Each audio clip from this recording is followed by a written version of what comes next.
And that's a responsibility I have as a not just a writer, but as a Black writer, Mm-hmm. in this industry. And to me, you cannot be a Black writer in this industry without some responsibility. We all have it. I say that to say it's things like that that validate my belief that I can't fuck up because I'm held to a different standard. And everything I do is going to be held against me to everybody else behind me.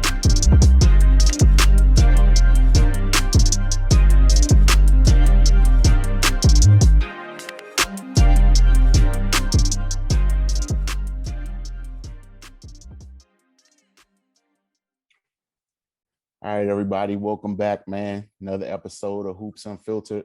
Of course, I'm your host, Raymond Lyons. And today, every guest is special to me because I definitely appreciate people giving me their time. But today is super special, man. As I was telling them before we got on, there's some bucket list shit going on right now. Man, this guy, he's one of my inspirations and one of the reasons why I'm doing what I'm doing right now. He's basically laid the foundation for urban hoops talk. You cannot speak journalism without saying his name. He changed the game for a lot of us. Of course, talking about Mr. Scoop Jackson, man. Thank you for joining me. Appreciate it, man. Thank you, man. I really appreciate it. Thanks for the love, too. Absolutely. Early flowers. Early flowers. Gotta give them out, man. Gotta give them out. All right, man. Just how things been going for you, man? I know we was talking about your how you've just been kind of going about life and promoting your things since, the pandemic hit. Just what have things been like for you for the past year and a half? Everything's been like kind of cool. There's, no complaints. I'm not one to sit around and look at the situation we're in and, really start nitpicking at what went wrong or what hasn't gone particularly right and, find problems with the adjustments and the pivots we've all had to make. I'm not that dude. I try to look at the bigger picture and how what we're going through has affected all of us. And I'm not sitting here on an island and thinking that everything that's going on is only affecting me. We're all going through this together. So I always temper the answer to questions about how things are going for me is like, everything's cool, because as fucked up as it is, it's affecting everybody, everything, So as long as I know that I'm not the only one going through what we're going through, this is not the time, and I'm not in the position to personalize anything or literally take anything that I feel is not 100, right, personalize it to just, this is just me and I'm the only one going through it and I should have an issue with it. No, so with that mindset, I'm kind of doing like everybody else, I think, doing what we have to do to adapt and survive and make the best out of all the things we have that are affecting us at this one particular time. And taking into consideration that there may not be a simple or soon end to this state and situation that we're in. Yeah, man, definitely. That's just kind of how I've been approaching it as well. If you try to think about the doom and gloom of it all, you drive yourself crazy, man. But yeah, and if you don't think you're strong enough to survive it, and that's one of the things that I try to keep reminding myself and remind others, especially us as Black folks, is that what we're going through now is nothing compared to what we had to go through historically. So when you start hearing people, I need this, or I deserve this, or I earn this, and I need this to happen, and this needs to end, and all this, that, and the other, and I can't make it, and like you said, gloom and doom, and the sky's falling. Stop. Just stop. Because the things that we're going through right now is nothing compared to our history. And we always talk about Black history and our lives mattering. Well, the reason we stress those things is because of what we've gone through in the past. And we know that we've survived things that most other people in the world couldn't survive. And we Absolutely. have it within us to stand through this. So yeah, to even get on the gloom and doom thing is really doing, in my mind, a disservice to who we are as a people in our history and what Hmm. we're capable of surviving. So yes, we're going through, reckonings, we're going through pandemics, we're going through, self-inflicted wounds, we're going through racism, we're going through the political transition and polarization. We're going through a lot of stuff. But come on, man. Come on, let's be real. Let's be real. We're stronger than all of this, and we are proven to be historically stronger than all of this. So at the end of the day, the way I look at it is I've never seen a race of people that have the strength collectively that we do as Black people. So if this is the end all be all of it, that's why so we're gonna be the last one standing. Because historically we've been the strongest. So Yeah. yeah. Yeah, so it's yeah, I'm with you on that gloom and doom stuff, but I always look at the gloom and doom stuff that people that bring it to the front of the conversation as them not reminding themselves of who we are Hmm. and what we're capable of. Yeah, man. Yeah. But yeah, no, definitely appreciate that insight. But yeah, just want to get into your journey, get into your career a little bit. Of Oh, course, cool. talk some NBA, and Yeah. some other things. Just first question, man. When did you know you wanted to be a writer? The good question is that I learned that I wanted to be a writer early on. It's two different answers. I Hmm. learned I wanted to be a writer early on because in high school, my best friend and I, we said we wanted to have our own magazine. Okay. And we were both deep into art, but I was I was a magazine junkie. I read magazines all the time, everything from, you know, Billboard to Rolling Stone to Right On to, Essence to Sports Illustrated. Magazines were specialized versions of newspapers, Hmm. where you get a newspaper, you had to read about everything. Magazines were specific to whatever your interests were. So I love magazines. But and the whole thing, my best friend and I were like, I was going to do the writing, he was going to do the art, and Okay. we always said in high school we have our own magazine. So that was kind of just high schooly things because we were interested and we loved magazines, but that was never anything practical that I put into play to become a writer or a journalist, to really Hmm. have my own magazine. I had so many other interests doing so many other things at that time and moving forward from that time that it never came into my thought process that I was ever going to be a quote unquote writer until years later when I was coming out of graduate school at Howard and having to write my my thesis. Okay. That's when which wound up becoming a practicum. I mean, which wound up becoming a journal, not a thesis, because I had to Hmm. leave because of health situations dealing in Chicago with my mom. But anyway, that's when I really found out that writing was possibly going to be the path that I was going to take from a professional standpoint, because I started getting small slivers of payments for things I was writing as opposed to things I was producing.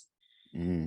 And I was in graduate school, like I said, at Howard University, and I was actually doing my graduate practicum at BET. And Okay. I was doing associate production work for This Week in Black Entertainment, for Teen Summit, and for Rap City. And I was working under a producer by the name of Billy Woodruff, who's a filmmaker now. And I was doing production work. I was doing associate production work, and that's what I thought was going to be the thing. But at the same time I was doing that, I was writing columns for Howard University's student newspaper, The Hilltop. Okay. And I was working basically at BET for free because it was a practicum, it was an internship. But the stuff I was writing for the Hilltop was getting picked up by major news outlets and being reprinted.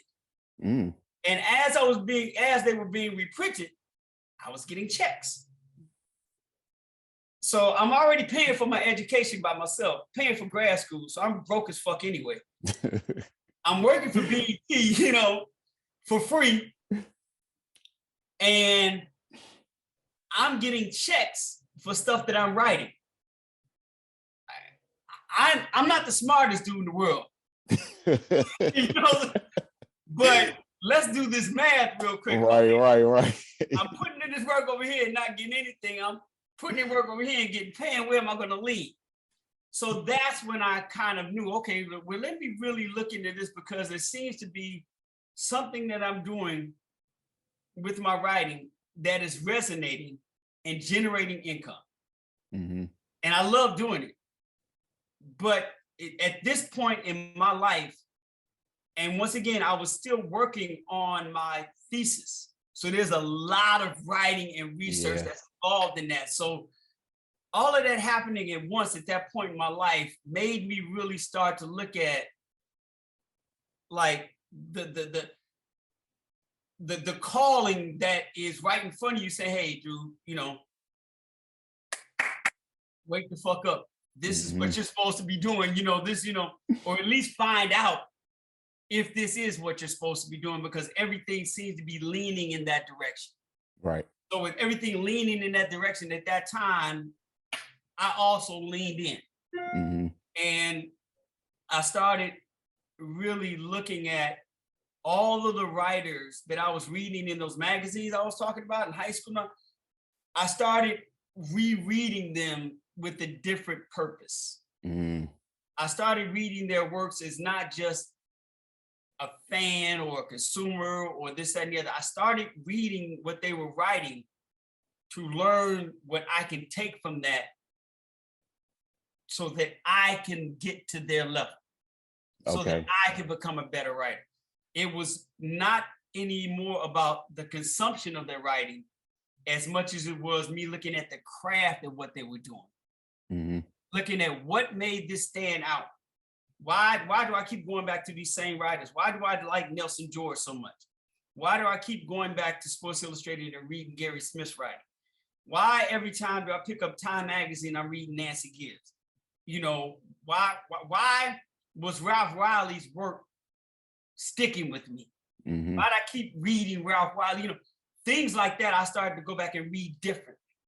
But it was with that intent of, okay, if I'm leaning in to writing as a path, I have to find a way to be as great as these other people that I'm like. And the best way to do that, as they said on The Wire, is go back to the scene with soft eyes.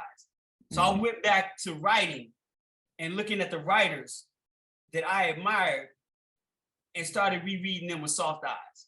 And that's how things started to really take shape. Okay. And from there, I just stuck with it. I just stuck with it and also started incorporating other elements of writing into what I was trying to do to find my voice as a writer in this, you know, in this genre at this time in this field. So it was not just the reading of other writers, it was listening to other writers that were doing things that were not just for print. So it was listening to Ice Cube and listening to Chuck D and listening to KRS-One and listening to Q-Tip. Because at the end of the day, they are writers. Yeah. You know, watching television shows like, you know, ER, you know, and looking at the writing that was being done on that particular show, you know, looking at, you know, just all different forms, listening to Stevie Wonder's music differently and listening to his lyrics differently and how he started phrasing certain things. Just, looking at different advertising campaigns. Mm-hmm. You know, looking at what the Wyden and Kennedy was doing with some of these Nike commercials and the writing that came from that. Just all type of different forms of writing I was looking at and that I was considering great, and trying to find ways to incorporate it into what I was trying to do and how I was trying to build myself and condition myself to be creditable and noteworthy writer. Right. Yeah. So it's interesting that you described it that way. So like one of the main things about you that always has stuck out to me is just, the authenticity of your writing, and just you can hear your voice just coming through. Like, how are you able to maintain that while you're absorbing all these different things from different people? Looking at them and realizing that they're, excuse the noise in the background, but looking at them and realizing that they're doing the same thing I'm trying to do. Stevie Wonder is always a great example of me because of what he was able to convey. Mm-hmm. Marvin Gaye is another great example. Bill Withers, another great example. How they, Bill Withers to me is one of the greatest, it is the greatest songwriter to me that ever lived. And if you look at how he shapes the stories that he tells, I include Stevie in there. You look at the way he shapes the stories that he tells and how he uses the words as a narrative. My thing is that just because they're doing it in another art form, mm-hmm. does not mean I can't apply this in the art form I'm trying to build. Right. I know this noise, but you got the people in the neighborhood hitting, so we're doing this at the exact same time that they have me hitting my yard. So it's all I good. Apologize, but hopefully I can try to talk over this. But yeah, so it was really not me, I don't think, doing anything different than what I was paying attention to being done around me. Mm-hmm. One of the advantages I had was that master journal, the master thesis I was working on at Howard was about hip hop. Okay. And I happen to be one of the first people in the country to ever really do an academic study on hip hop as an art form. Mm-hmm. And I looked at the pro-social effect that hip hop could have on the Black community. That was the theme, that was the hypothesis I built my thesis, my journal around. And in studying hip hop as an art form, you have to break down what it does lyrically.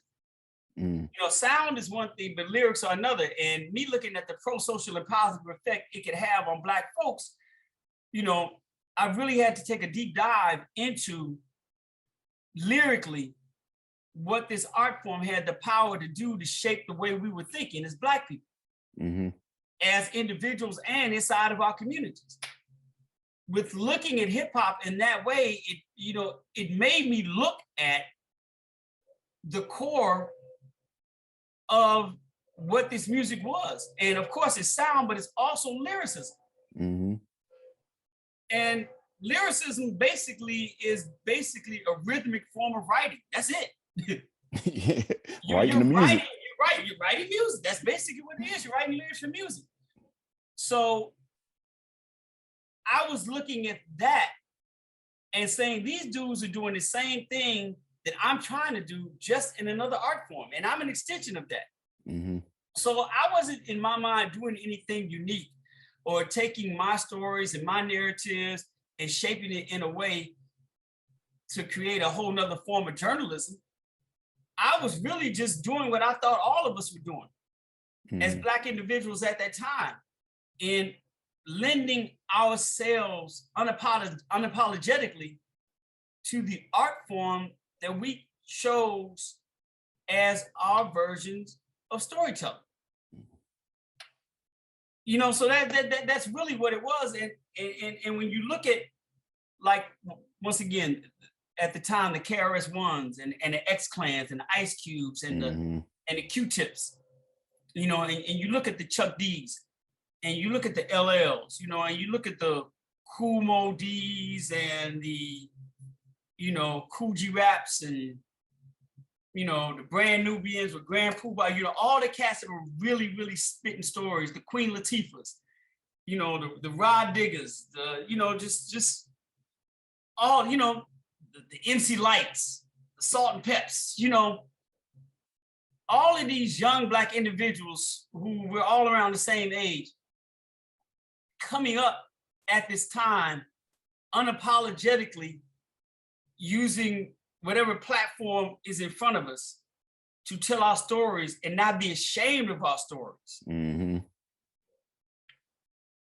That's what it happened to be all about. I was just doing in my mind what everybody else is doing. I just happened to be one of the rare ones that was doing it in a different lane.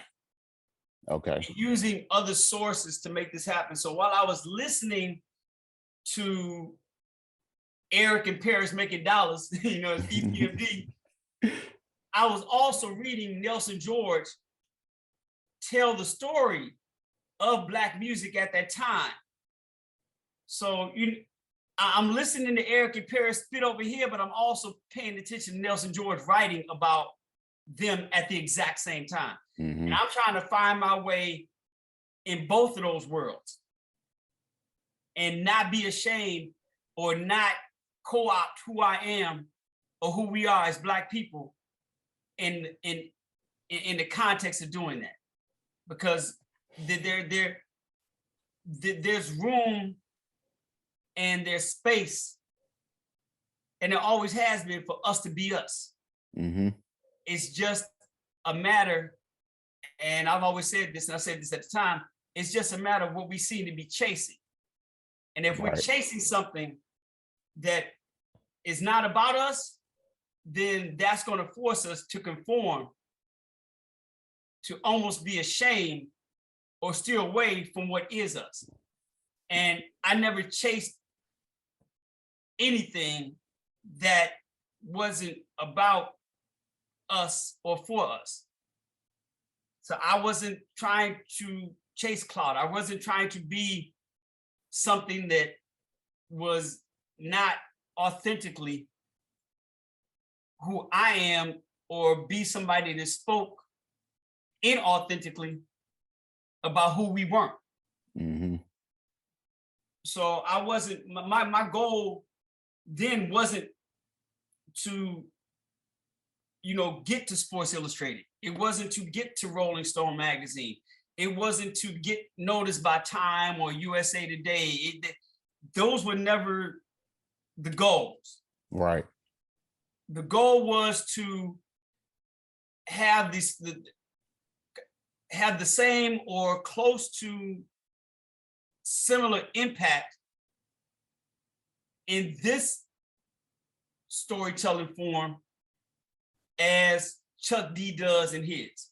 Mm-hmm. Have the same impact and importance in this art form as Spike Lee had in his.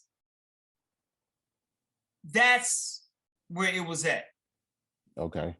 And that's what allowed me to basically always feel comfortable in what it was that I was attempting to do and who I was attempting to become as far as a writer was concerned, or what I felt my career deserved, or Mm-hmm. what I felt my contribution to the craft of writing could be at the highest level as it came outside, as it came from inside of me.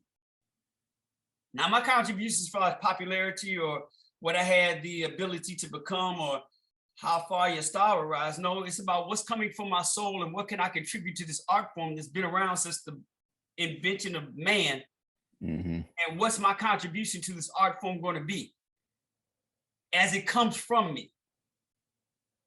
And when you're able to look around you and see others doing that, and you can apply what they're doing to what you're doing, it makes that journey easier. Mm. Because you know you're not out on an island trying to do this by yourself. Even if that island is in the space that you're in, Right. you know that holistically, from a societal standpoint, you're not alone. You just need to apply what others are doing around you to what it is that you're doing, and understanding that, hey, you know what? Yeah, we're actually doing the same thing. It's just different lanes. Mm-hmm. And that was how, yeah, that's how it all happened for me. And that's how I was able to continue to move forward and build somewhat of a career from the very beginning, basically off of writing. Yeah, man. And hearing you break it down like that, it makes perfect sense, seeing how your career eventually unfolded, because you didn't have the traditional path. You just said like USA, getting on USA Today wasn't your thing. Like you didn't do the beat writer thing, or just try to latch on to a big publication. No, and you know what? To be honest with you, that is still a problem that I have to deal with even to this day. Even after being almost 30 years in this thing, I still have to deal with issues of my background and being so different, and dealing inside of this industry and not being respected on the same levels that a lot of other people are, because my come in was so untraditional. I never worked for a major outlet, so I never did the Washington Post, LA Times, USA Today. Never did the newspaper route. Never did a small market. Working my way up into the business from leaving Washington D.C., going to a small news outlet in Iowa, Idaho. Never did that thing. Never been a member of any organization like the NABJ or any journalism piece. Don't even have a degree in journalism. Didn't go to one of the pristine elite schools like a McGill School of Journalism, or I didn't go to Syracuse, or I didn't go to any of the schools in California. I didn't study journalism, so I don't even have that pedigree or background coming into that. And that's in large part still to this day been held against me, because I'm cut from a different cloth. My route is totally different, but and that's it's always been a good thing for me. I've always looked at it as a good thing. It's kept it and made it untraditional,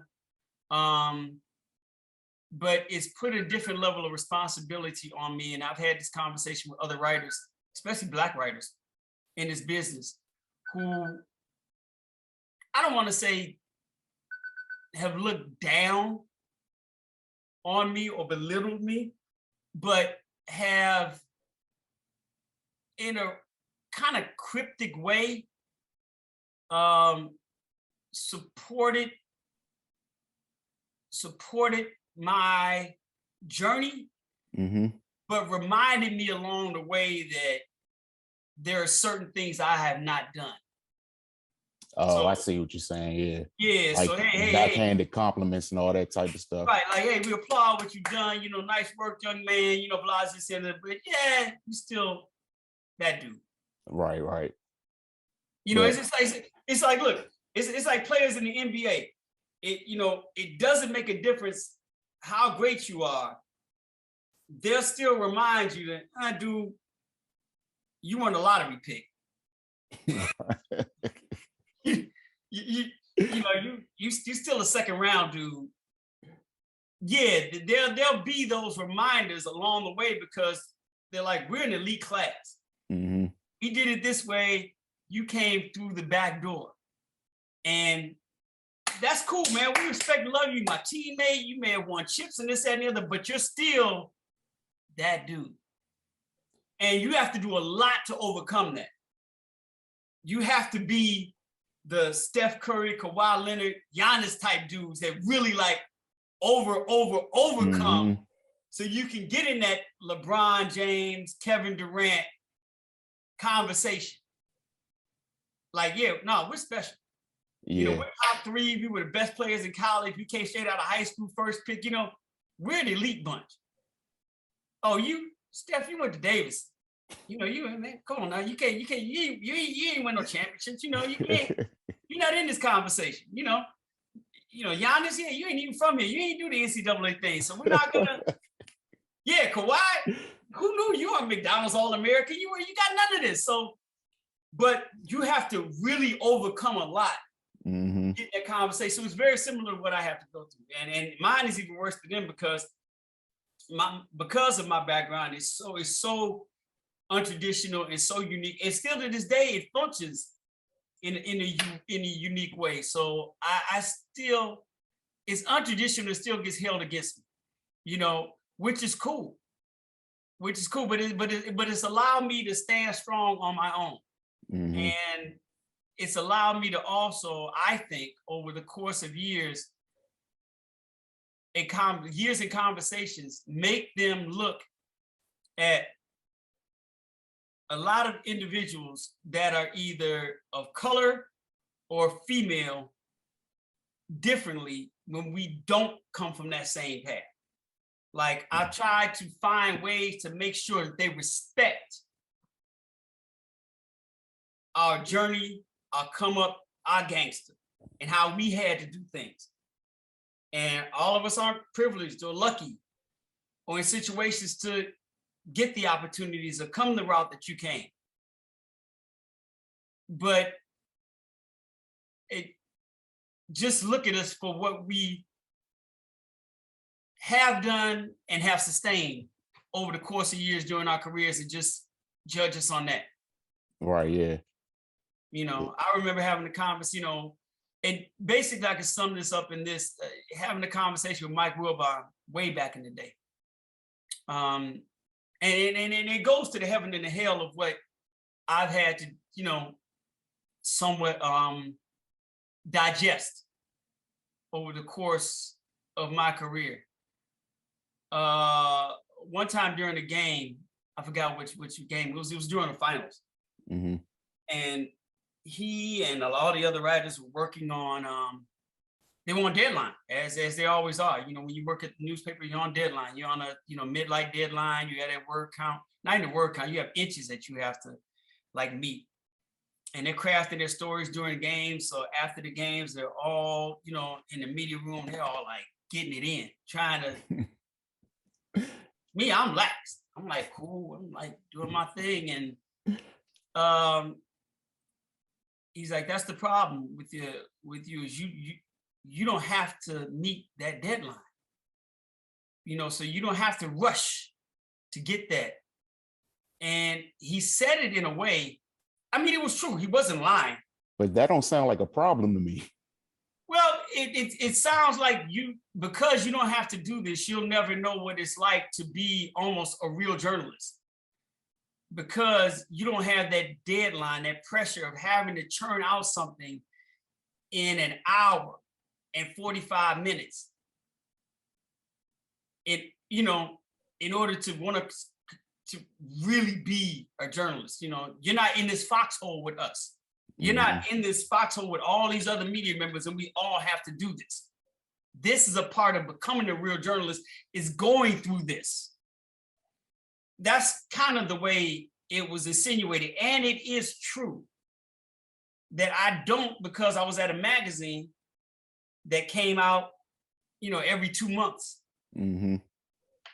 And that was my real entry into the game, from building kind of like Slam Magazine. That's a different set. Right. But as I told him at the time, I said, well, Michael, the difference in that is that if you write a messed up column right now, you could cover that up tomorrow, the next day. And guess what? Regardless of how messed up your column is, the Washington Post is still going to stand. It's going to be fine. Mm-hmm. I don't have the luxury of writing a messed up story, because what I'm building is all predicated on me I can't afford to turn in bad stories. Right. I have a whole different responsibility.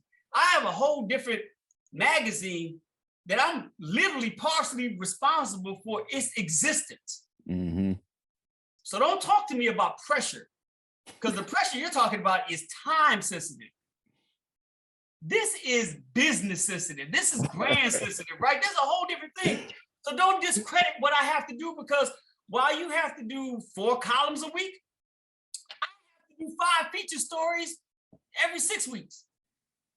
And if your stories suck or whatever, a couple of days you can recover from that. Mm-hmm. Mine have to sit on the shelf for 6 weeks.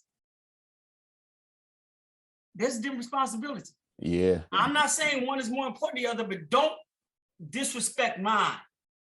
Right. Or don't belittle mine. You know, respect that, hey, you know, I don't have to do what you do, but still respect this. It's a different lane, but to me, it's respectable. But here's the thing. He's the same guy that told me that at the time I was the most powerful Black man in sports media. I'm like, well, how do you figure that? He said, because you're the only one in this room that has the power to decide what goes on the cover of a magazine. I was like, wow. Okay. So you get what I'm saying? I get it on both ends. Yeah.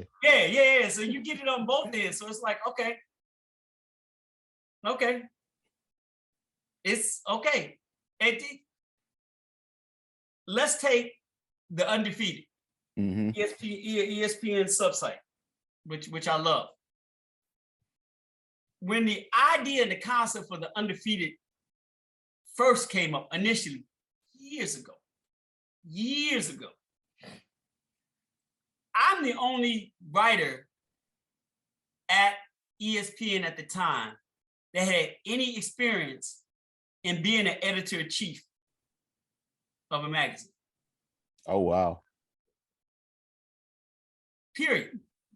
I had run Double XL.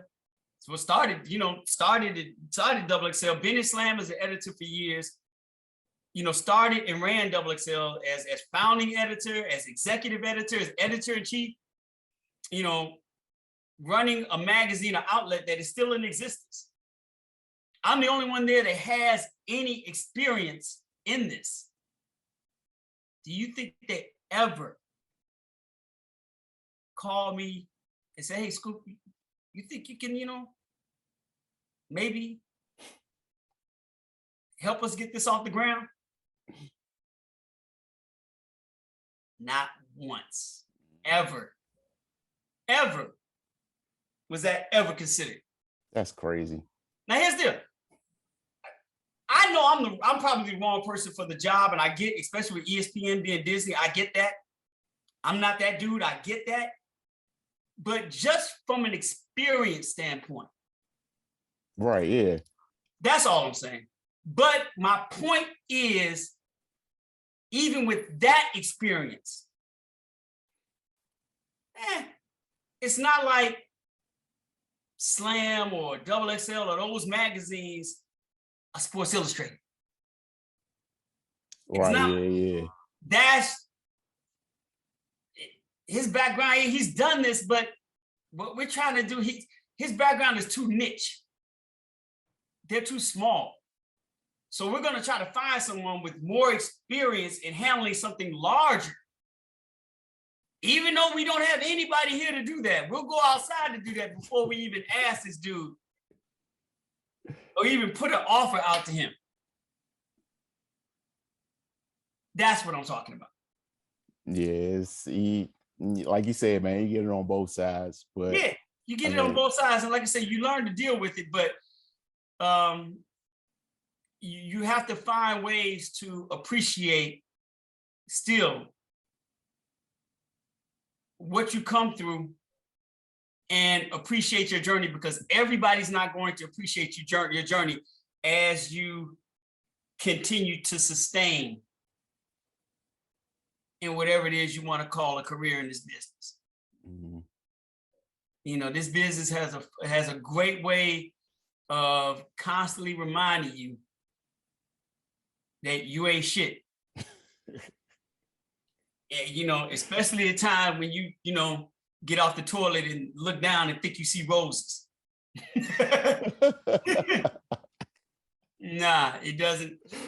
Man. Yeah, it doesn't work that way for some of us. And I'm living proof of a 30-year career that has been a beautiful journey, but one that I wouldn't put on too many people unless you're built for the reminders of who you are and where you come from at all times. Yeah, man. And so yeah, that's hearing you say that, I read somewhere you compared yourself to AI. Yeah, That's it's very funny much. because I made that analogy before personally. I just kind of look at both of your trajectory kind of the same way. He came in, he was just different than everything that came before him. You did that in the journalism realm. Like, did you always relate to him that way? Always from day one, even when I was kind of doing what he was doing before he was doing what he was doing. Mm-hmm. Because I was already at Slam, doing Slam, and understanding, because of how I was unable to get interviews and opportunities at all these other outlets, even before Slam came to me to write from them. Coming out of graduate school, I mean, in my mind, I thought that I was, I had a master's degree in communications from Howard University. I was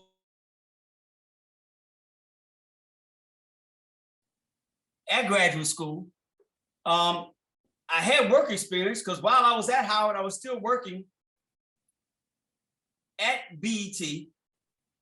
I had background experience and work between the time of undergraduate and grad school. So I was one of the rare individuals that you rarely see where you come into the workforce with both work experience and education.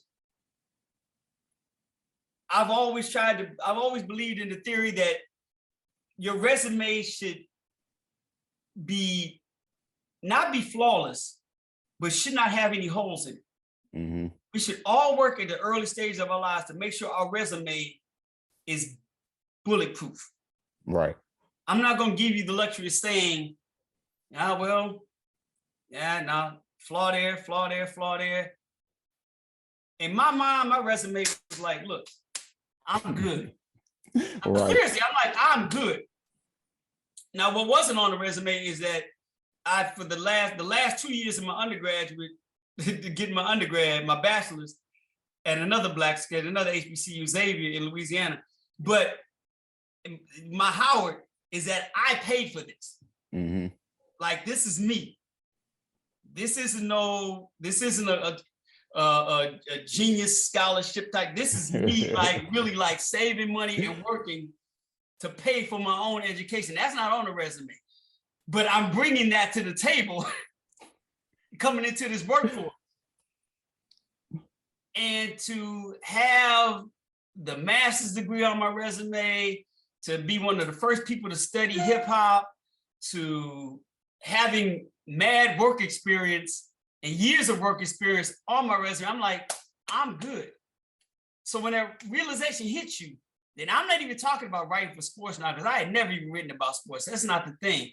But trying to enter into the field of media with some experience and not getting anything, like I said, the magazines I was trying to get to and loving when I was in high school, no Rolling Stones, no MTVs, no Sports Illustrated, no local newspapers, whether it be the Sun-Times, the Tribune here in Chicago, to the Washington Post, to the LA Times, to the Village Voice in New York, like nothing.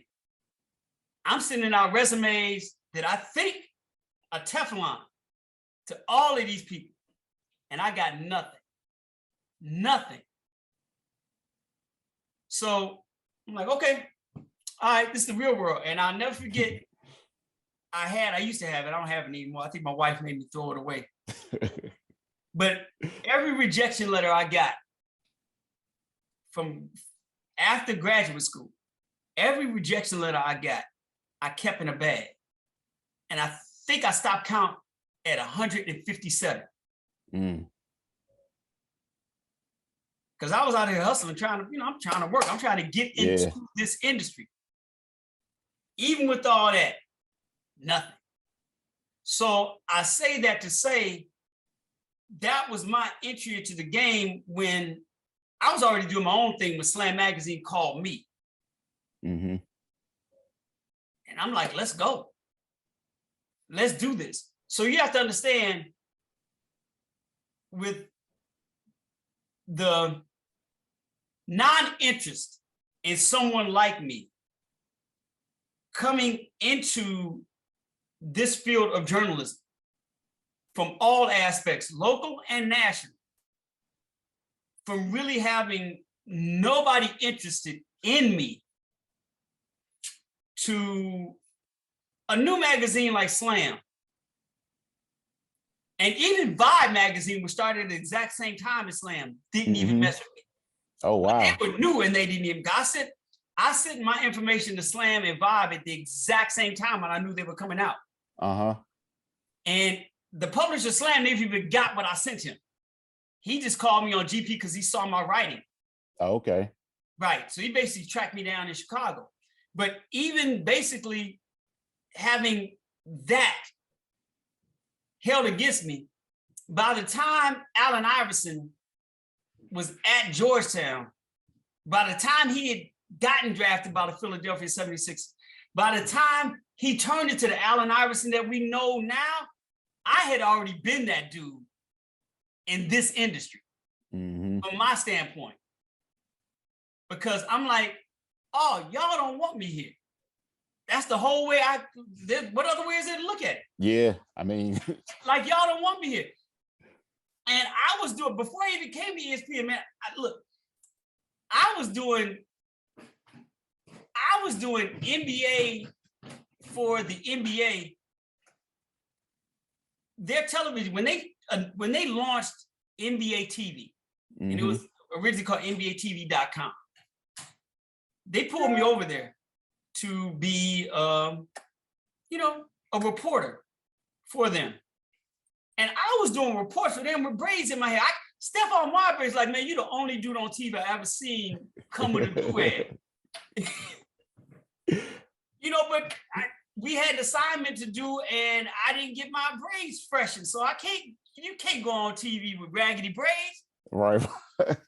So I'm interviewing Steph Marbury and all these other cats with a do-rag on my head.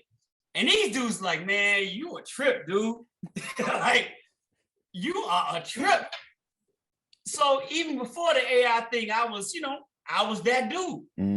I remember going on interviews with the places that I wanted to write for early on. And my mother was like, are you gonna do something about your hair? And my mother was the most militant person at all, but she understands white America. I really didn't care about white America like that, and that was my arrogance. Once again, you got to keep in mind, in my mind, I'm like, look, my resume is Teflon, I'm good. So that reality check changed things, but I still was about no, because at the end of the day, I have to be true to not me and us and not be ashamed of who we are, but I can't conform because I have to have strong belief in what I'm able to bring to the table. And if you can't see what I'm trying to bring to the table, then shame on you. And it's like looking for whoever you want to be your mate. If it's a girl, if it's a guy, whoever it is, at the end of the day, unless you're a pimp, all you're looking for is one person. That's it. Yeah. You're looking for that one person to ride and die. So you hear people like, oh, I can't find anybody. All it takes is one. And that's the way I was approaching the workforce. I'm like, all I'm looking for is one opportunity. And once somebody realizes that I can bring something unique and different, and in my mind, special to the table, then I'll be fine. It doesn't matter where it comes from. Just all I need is one. So in my mind, I'm not going to change who I am when all I'm looking for is just one. It's just somebody recognizes, because in my mind, I've done my part. And this isn't about my appearance. This isn't about the way I present myself. This isn't about my background. This is about my ability and what I feel I know I can do with this craft I've chosen to lean in on. And once you really look at that, then we're going to be all good. But it's just a matter of who is going to look at it like that. Yeah, gotta get the right eyes on it. It's very similar to Allen Iverson's whole path of getting into this thing. He was that dude, and it took his mother to like convince John Thompson, like, hey, my son is worth it. All the colleges that were offering him football and basketball scholarships coming out, looking only at the peripheral information about what wound up getting him locked up and judging him, as this country tends to do when Black men find themselves on the wrong side of the law and on the wrong side of those iron gates, and only judging them as that. All it takes is one. And in Allen Iverson's situation, John Thompson was that one. My situation, Slam Magazine was that one. So I just happen to be a little older than AI. But in watching him come up, all I could relate to was my past. I'm like, this is the same thing, just in basketball. Yeah. This is it. And the only other difference was he was the number one pick. I was not the number one pick. Not at all. Not at all. But that's why the connection has always been there. And his power to stay true and not be ashamed of who he was, and his arrogance to like really buy into 200% about what he could bring to the table was the same thing that I like. That's what I've been feeling for like 8 years before he even came to. That's exactly the way I was living my life, exactly how I was feeling. Even though he's younger than me, he validated all the feelings I had from a professional standpoint leading up to that point. So yeah, there was always a connection, always. And even as he got into the league and we would see each other at times, because we had a connection, because of the Slam days, because we were probably the first magazine, I think Sporting News put him on the cover, but he recognized us as the first magazine for putting him and doing a story on him as a cover story without even caring about what went on with the jail situation. Right. We're doing a story about you as a basketball player, dude, and us thinking you are the future of basketball.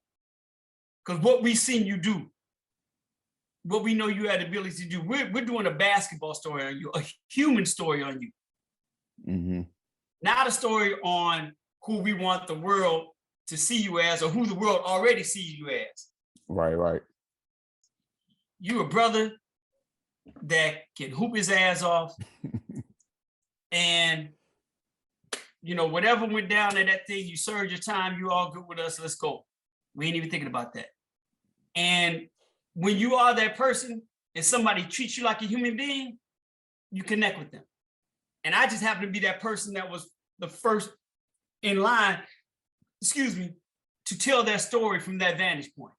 So that helped our connection and built a connection that we've had to this day. But my point was, even when we see each other as those years went along, of course we do media stuff, and I still have my braids in my hair, and his hair was braided. So we always talk about like, oh, yo, you hooked up, we'd be like, I'd be like, I knew I was coming to see you, so I had to get dipped. Oh yeah. And of course, the media could not roll with him like that. I'd come with my little, 24 karat bling when he was on platinum. I couldn't afford platinum. He'd be like, oh, yo, let me, or whether it was our whole fit, like, oh, okay, I see you dripping now. Like, yeah, those type of things, but that's us being unapologetic when I know he was the only dude in the room, in the locker room, flossing like he was flossing. I was the only dude in the media doing me. And I had the luxury of doing it. I didn't have to conform to, well, you have to present yourself and appear a certain way. You have to do this certain way. I was able to flow differently. Allen Iverson was able to flow differently. And when you travel around as much as I did, and as much as he did as a professional basketball player, and me as a journalist, you don't see too many of yourselves in those rooms. Yeah, absolutely not. But when you see each other, you know what I'm saying? Right. That's get that head nod from across the way. That's what it is. That's what it is. That's exactly what it is. And you know that nod. Absolutely. You know that nod. Man. You got to get that depth. You know, you got to recognize, and that's where that connection came from. So that's why I have always been able to relate to that dude in a certain way. And I'm pretty sure, I don't want to speak for him, but I'm pretty sure if you ask him, he would say the exact same thing. You know, that he related to me in a different way because of that, because there were often times that throughout both of our careers, we would see each other as both being the unicorns in our profession. Yeah, that's the perfect way to describe it. Yeah. He trust him being much greater a unicorn than I can ever be in what he did, because that dude is, you know. But I think he recognized me as being a unicorn, and you know, we'd acknowledge that. And to be honest with you, as I'm talking this through with you, I think it made my journey a lot easier, to the degree that he was validating what I was going through and feeling on a much larger stage. Okay, yeah, that makes sense. And I think it shaped what I was able to do, because I knew there weren't too many people in my industry, regardless of color. It had nothing to do with color. It had something to do with the type of person that he was. There were a lot of people in my industry that were not going to understand Allen Iverson or try to understand him. Or even if they did try to understand him, not understand why he was not changing. And I think because I was living that unapologetic life, that I felt compelled and almost overprotective to him, because I'm walking through that fire and I know what he's doing. I know the fire he's walking through, but it's on a much bigger stage. And to walk through that stage on an NBA level, on a public societal level, but also have to walk it with dealing with looking at your own kind in the media, not giving you the benefit of the doubt. That's a whole nother fire that I don't even understand. And to be able to walk through that fire and still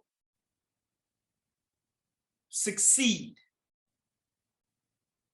the way that he did, and sustain it for as long as he did, and to execute it the way that he did.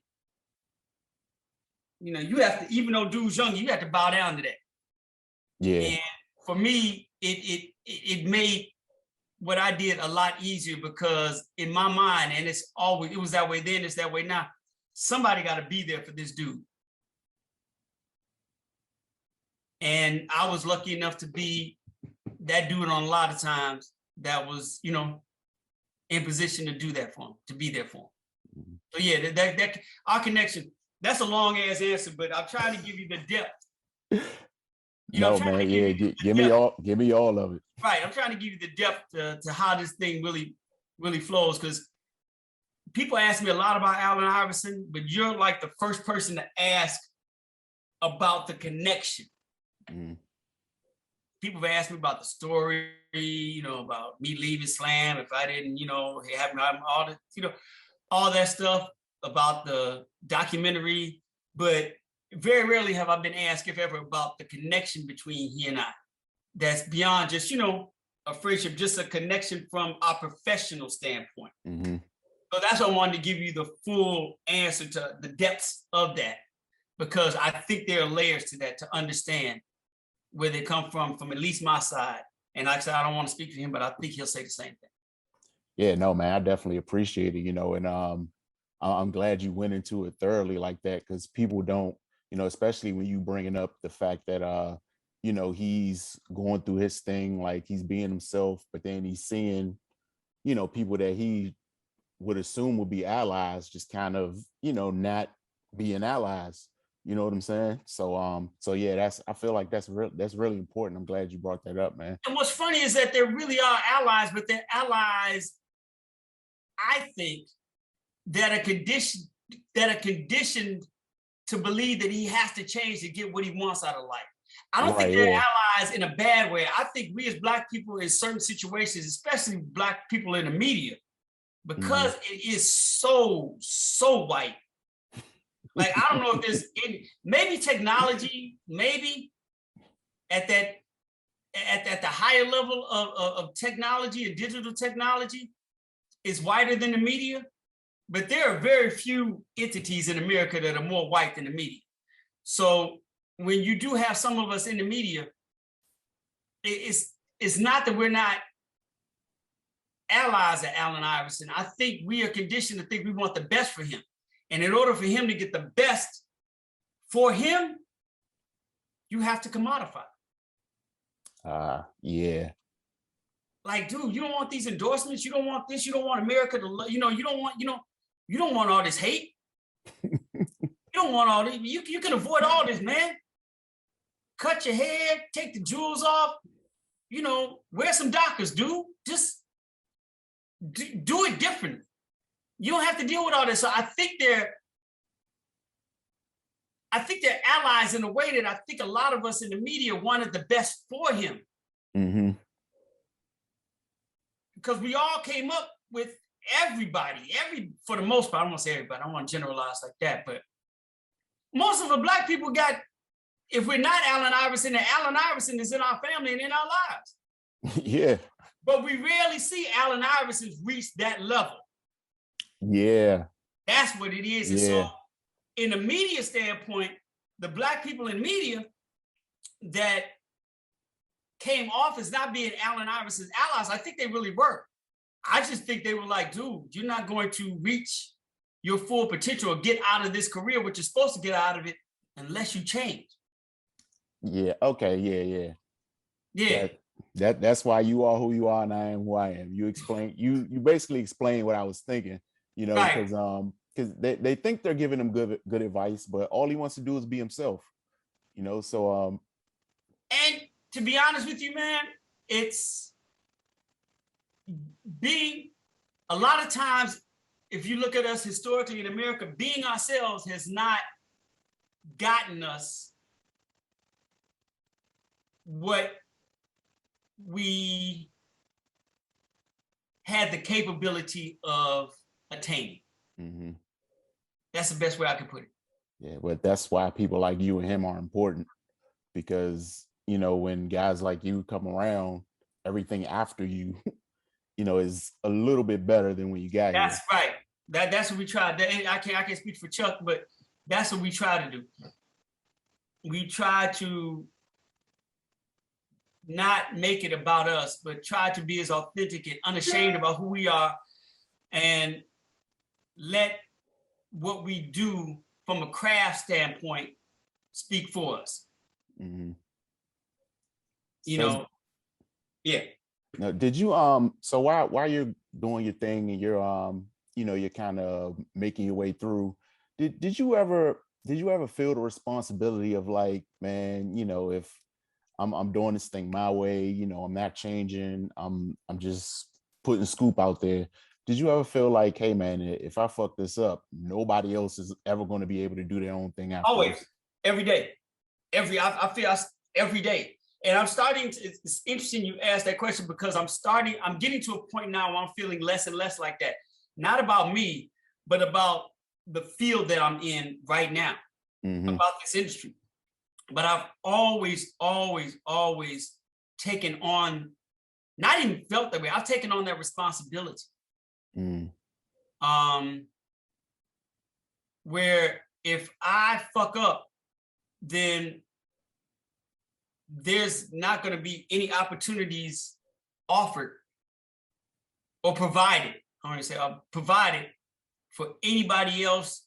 I don't want to go so far as to say it looks like me, but comes from the same cloth.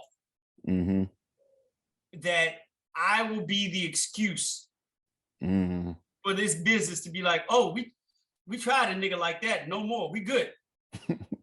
We tried. We tried. And that's it. And everything I did was going to be held against me. And from I don't want to come off as being that brother that's walking around paranoid about how we as Black folks have been treated in this country. But specific to what we're talking about in this industry, I've had conversations with individuals that have validated that line of thinking, that have confirmed why I have to think the way that I do when it comes to my activities being held against every other Black person that is trying to come in behind me. And one of those validations, and I always bring it up, and I feel bad that I do because it's almost making my man collateral damage, even though I think he's done a phenomenal job of being fair and being inclusive and really,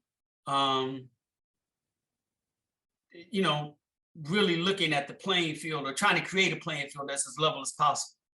And that's Dennis Page, the publisher of Slam.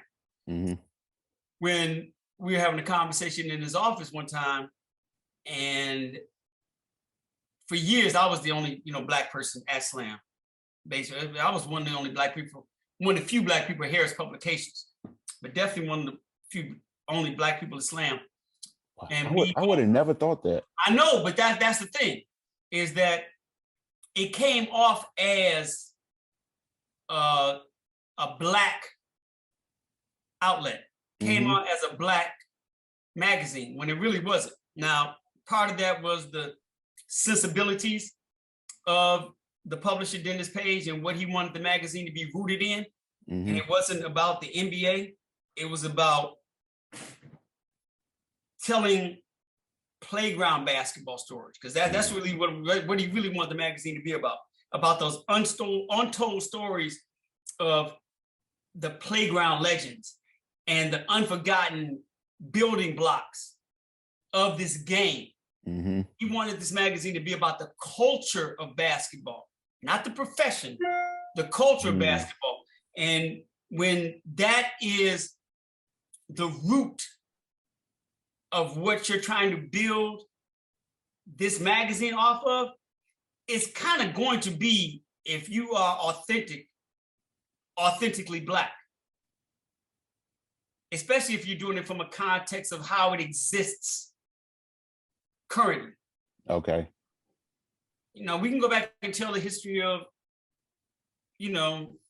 Dr. Naismith and the Peace Basket and all this, that, and the other. But if you really go back to that history, that's part of the roots. But the root from that is very small, because we started playing basketball and it became important in our community. In our communities, not too long after that peace tree was invented. And then from there, you even look at the professional side of it, how teams were being formed from the Harlem Wrens to all that before, all the other professional leagues were started. So we're getting into the culture of this game and how it's shaped and how important this game has been to us culturally.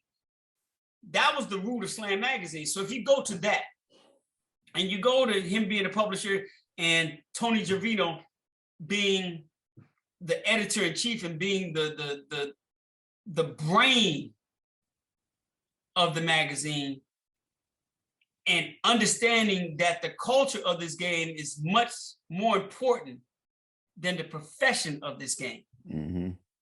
And then you bring in somebody like me who's telling the story from that standpoint as well, then you're going to get the illusion that this is a Black magazine.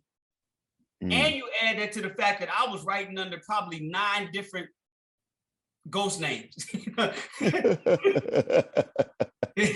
was using so many.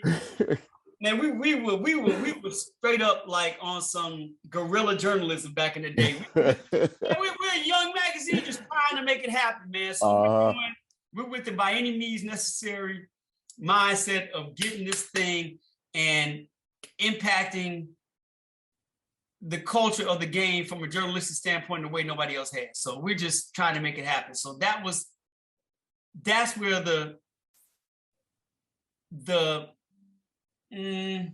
I use the word again. That's where the delusion comes in. Mm-hmm.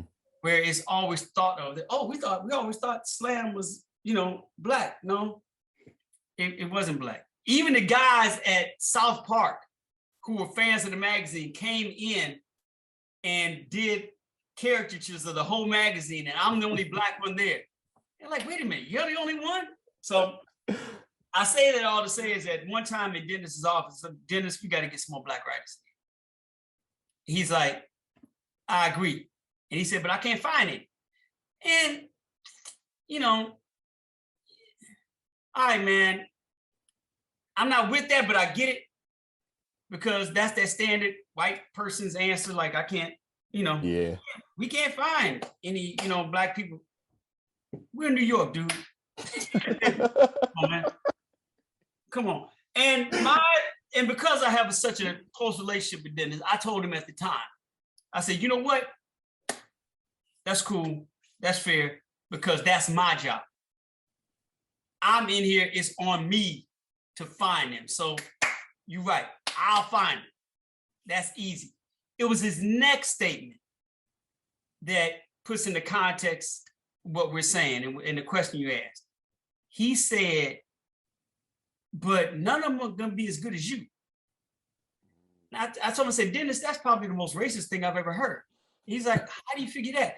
I said, because why are you applying a different standard to Black dudes when they come in? Any white boy or white girl could walk up in here and then I set to the same standard. Right. Right. Like the Black people that come over here are going to be set to my standard, but nobody else is? He was like, damn, I never even looked at it that way. I'm like, yeah, but that's what it is. He said, you're right. And that shows you how inherently deep racism can actually go in this country, where you don't even realize right exactly what it is. But I say that to say it's things like that that validate my belief that I can't fuck up, because I'm held to a different standard. And everything I do is going to be held against me to everybody else behind me. It's mindsets, not mindsets, it's thoughts and comments like that others believe and function with, and others that believe that are in position of power function with, that I know I, at some point in this career, am going to have held against me. Mm-hmm. I'm saying, not held against me, but held against others because of me. Right, yeah. Yeah.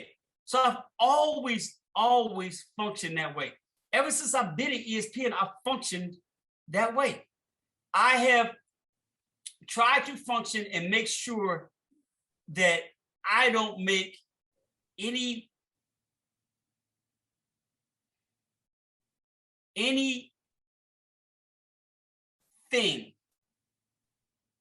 that is going to cost, not me, but cost someone else a chance to get in at ESPN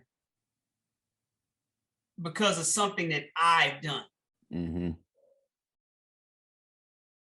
Because once again, my mind, I've said this many times.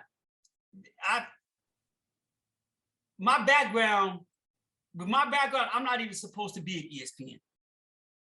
Right. Yeah. There's really nobody at ESPN that even had, at least at the time I was there, nobody had my background. No one. And me understanding that is like, okay, well, in my mind, they got me here to fire me. Like, I'm the example. Like, all right, well, we can't say we discriminated against cats that, didn't go to J school, didn't go to this particular school, didn't come through the ranks this way, doesn't come from this newspaper or this other magazine. Everybody else here has, but just to be fair, we'll get that one dude in here who doesn't have any of that, still give him a chance, and I'm sure he'll fuck up. He can't handle it. Then he'll be gone, and we can't say we didn't try it. He'll be our guinea pig. And I've always functioned with that mindset of like, I'm going to do whatever I can, and I give you all the luxury of doing that. Because in my mind, your intent in the first place of hiring me to bringing me on was to be a guinea pig and to get rid of me. So you can say, I don't have to do this anymore. Now, that has helped me because I think it's so far, 16 years in, has made me think very I don't want to use the word wrong. For me to be very measured in thought about just about everything I do, so that they don't have the luxury of having some dumb shit that I do held against somebody else. So that I'm not used as that example. Okay. Now, I've done some things that are not smart. I've done some things that I could have done that better. But there hasn't been any write-ups. There hasn't been anything that I've given them. Like, I haven't, like, there you go. There you go. I have not done that. I probably walked on the line. I've done this, that, and the other, but I've never, like, purposely and like, here you go. And that's it. Now you got justification to get rid of my black ass, and anybody else who wants to come in who thinks they want to be or have that Scoop Jackson route, and now we're good. Be good. We did you once. But I've shifted on that thought over the last couple of years, especially with Jamel. Jamel has made me rethink that entire line of thinking, because she gave them, not right reason, but she gave them reason to say, hey, we ain't messing with your kind anymore. And not that they got rid of her, she walked on her own, but I could see them looking at her and using her as an example, like, okay, we tried someone like Jamel, we're good. And that being held against every other sister trying to come into the game in advance and reach the level that she did as a quote unquote sports center anchor. Guess what? It didn't happen. Sir, you look at you, it didn't happen. So watching Jamel, and Jamel is, has become a pioneer and damn near, a living martyr for us in this industry. And watching that theory of thought that I've had and apply to myself and other Black individuals in this industry and watch Jamel walk through this and not have it happen to her, because we've seen what, basically we saw Carrie Champion still rise. We saw Maria Taylor still rise. We're still seeing Malika Andrews rise. We're still seeing Rose rise. We're still seeing, Monica McNutt rise. We're still watching Black women come up after Jamel and not having Jamel being held against them. The paranoia that I've had walking through my fire through Jamel, I'm like, maybe it doesn't exist anymore. maybe it's changed. Now, I'm not saying I'm going to drop my guards and think that it's all good. Right. Nah, I'm not that dude. Right. Spidey sense still activated, man. No. No, I'm never going to be that dude. Wrong or right, I'm never going to be that dude. Right. But the answer to your question is yes, I've always felt that way, always. But I'm at a space right now, where watching, especially over the last couple of years, how there have been Black females that have not been victimized because of Jamel Hill, when I honestly believed that they were going to suffer, that Black women, especially, in our industry, were going to feel some type of pain from a career standpoint, an opportunity standpoint, because of the precedents that Jamel set. And giving the industry the luxury of saying, okay, we gave one of y'all a chance and we're not dealing with this anymore. But it didn't happen. So I'm starting to shift on that belief. I'm starting to shift. And even to watch, Stephen A. basically return after, being let go. And return to the stature that he's been able to amass. And the same thing with Bomani. Bomani, not being, I can't remember if he's let go or left ESPN, but being able to come back stronger. Right. So my mindset right now in that question that you asked may be antiquated. Really. We may be beyond it, and it may be to a point that I need to rethink that as it applies to my career and my existence in this industry. Not saying that I will do anything. I'm not going to drop my guards, but that frame of mind may have to change. And we might be that might have been the reckoning before the reckoning. Yeah. And I may have gotten to the point where I'm wrong. So could be. Yeah, man. I hope so. I hope so. That's a good thing to be wrong about. Yeah, it's a good thing to be wrong about.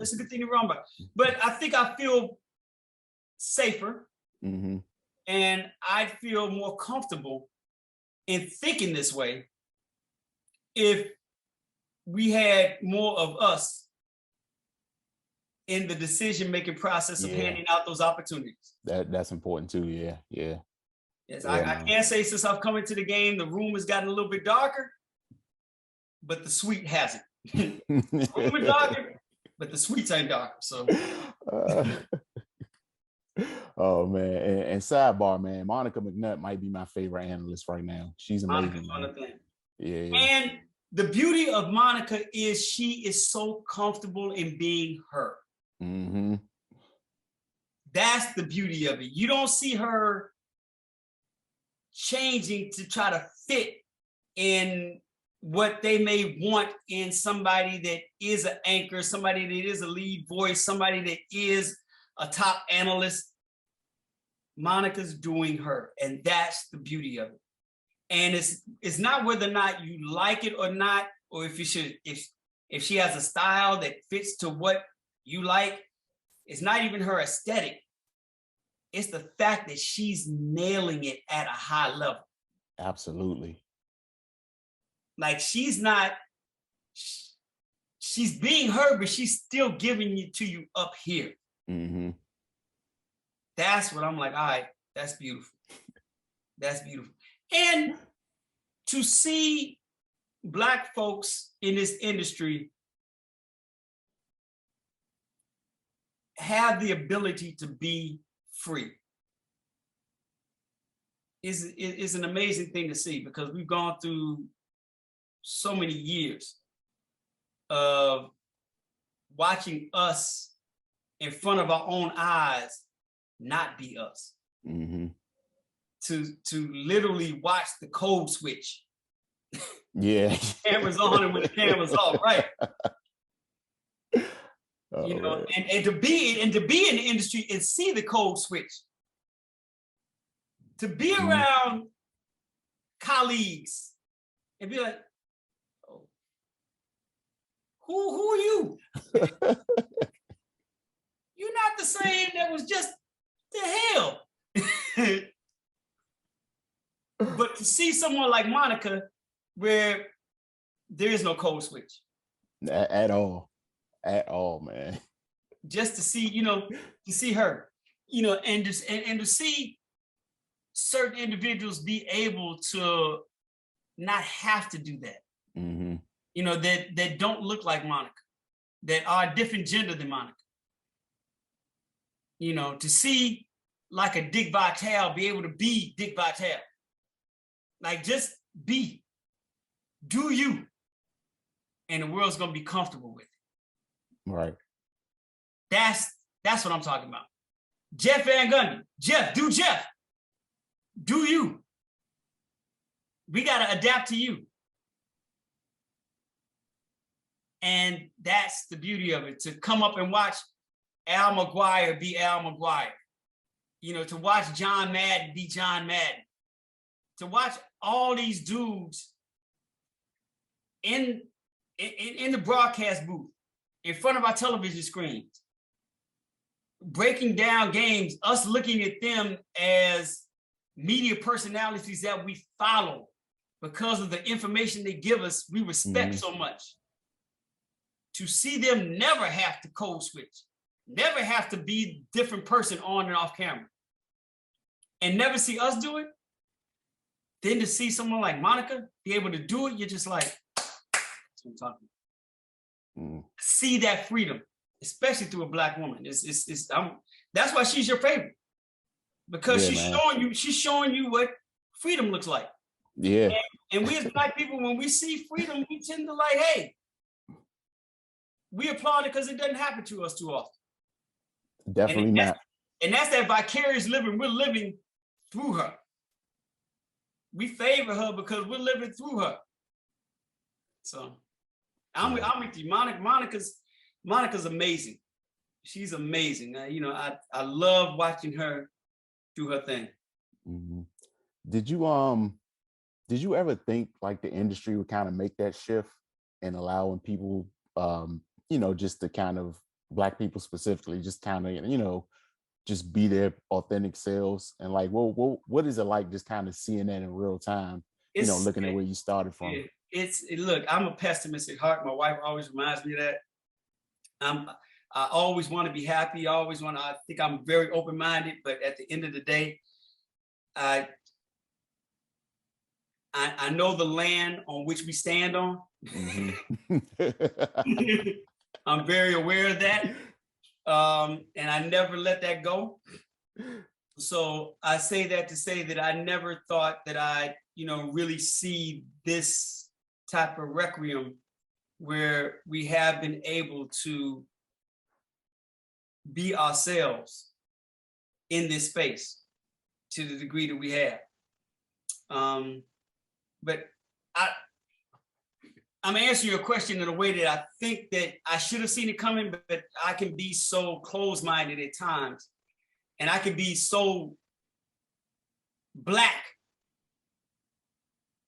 both figuratively, literally, and historically, that I don't allow myself to see change as it's even coming. Like I'm always waiting for, all right, when's that? Right, yeah. Right, when's that? Yeah, right. When's that wall gonna be built to stop us from this climb? You know, when is that roadblock gonna happen? When is this going to stop being allowed? Right, Yeah. So I'm always on that mindset, and probably to a fault. So no, I never thought I would see this type of freedom happening in this industry for us. Now, keep in mind, I never thought that we weren't capable of bringing this to the table and being ourselves. But I never thought that, you know, we'd have where it would become accepted with this type of normalcy. You know, I would say the same thing about homosexuality and gays, you know, in this industry. Like think about it. You remember what Ellen DeGeneres had to go through? Yeah. Like people don't even, it's hard to even conceptualize that now. That's what I'm talking about. Exactly. Like, I'm like, there's no way. And I'm from that time where, you know, Ellen DeGeneres, even as a white woman, would never be accepted. Never, ever be accepted by mainstream media, mainstream national media, or be given the platform that she was able to be given as a gay woman in society. That was never, ever going to happen in my mind. So my thought process is more about like minorities in broken down fields as opposed to just minorities, you know, when it comes to race and gender. Okay. You know, I'm always of the belief that there's always going to be that certain type that everything's going to be built around. So as I never thought that someone like Ellen DeGeneres was ever going to get the chance ever, or the opportunity, or anybody was going to afford her the space to do what she was able to do and build what she's been able to build. You can't tell me that a Black woman, that ABC was going to give a Black woman like Shonda Rhimes an entire night of television. Like, that's never going to happen. Like, wait. ABC is giving a Black woman all 3 hours of prime time? Never, ever going to happen. Yeah, So man. Yeah, but that's because there's been nothing in history in the past up until that point to make me believe, or make any of us believe it's ever going to happen. Yeah, you're right. So and I'm 58 years old, so there's at least 3/4 of my life conceptually built off of that line of thinking that it's never going to happen. So to see these things happening in front of me, I'm like, oh my God, for real? It's actually happening, and it's actually sustaining, and it's actually continuing. It's actually becoming normal. Wow. You know, so I'm adjusting from that pessimistic thought process of that it's never going to happen. Yes, I can say I in the past, I never believed I'd ever see days like this. And I'm still somewhat in disbelief that it is happening. But the fact that it is happening is really a beautiful thing. Yeah, absolutely. But once again, we're still talking about at a certain level. Yeah. Once again, we're still talking about a certain level. So and I know we don't want to get greedy in what our attempts at forcing change are. And we have to really, really, really be understanding of the time it takes to have real change happen. In that I can look at an Ellen DeGeneres, I can look at a Shonda Rhimes, I can look at a Stephen A. Smith, I can look at a Jamel Hill, you know, I can look at a Bomani Jones and say, all right, that's great. But when the powers that be that afford them these platforms, when is that going to change? So I'm not saying we sit back and not be excited and happy that we are seeing change, but I don't want us to think that all of a sudden, all right, this isn't good enough right now. We need this to happen right now, because change doesn't happen that way. Right. Yeah, it's process. It's process. It's really, and it's the long game if there ever was one. This is the long game. So while we speak to those individuals that we never thought would have the opportunity and the platforms to do what they've been able to do and sustain those platforms, while we see that shift, let's start seeing how long it's going to take to change, like I said, at the C-suite, to see at the board of directors, to see at the executive VP levels, to see at the chairperson's level, to see at the ownership level. You know, to see when that change starts to happen, because that's the secondary change that is really going to normalize the changes that we're talking about, we're seeing right now that we didn't think would ever happen. Now, to the bigger answer to your question, do I ever think that I'm going to, or we're going to see the change at that level, at the higher level? That's when the pessimist comes back like, nah, it ain't Man, hey, I ain't gonna lie, I'm right there with you, man. It's like if I live to see that, man, that's gonna blow my mind, to be perfectly honest. Yeah. So when you look at like Amazon, or you look at a General Electric, or you look at a Disney, or you look at some of these other large outlets, these organizations that have become media conglomerates. When you start looking at them and that board of directors and those ownership groups, and you start seeing women being not only the top shareholder, but the head of the board of directors, being the CF and CEOs.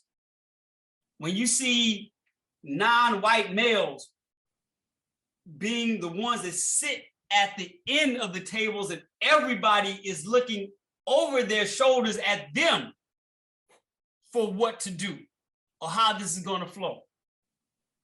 When you see those decisions being made, that's when you know change is happening. And I'm with you. I don't expect to live long enough to see that happening when it becomes normal. Right. But I have to, at this day and age, stop thinking so pessimistically. Because to stop thinking so pessimistically at this day and age, that is not going to happen at all. Right. That we're going to remain stagnant at this point. That there is not going to be any movement to change that the same way we and they were able to change at this level. Because that line of thinking doesn't give credit to those people who have forced the changes we are talking about to become normal. And it doesn't give credit to the people that are fighting for the changes to continue. Right. So I can't be that person. I can't continue to be that person to believe that these changes are never going to happen. I just have to be smart enough to not put a dateline on that change.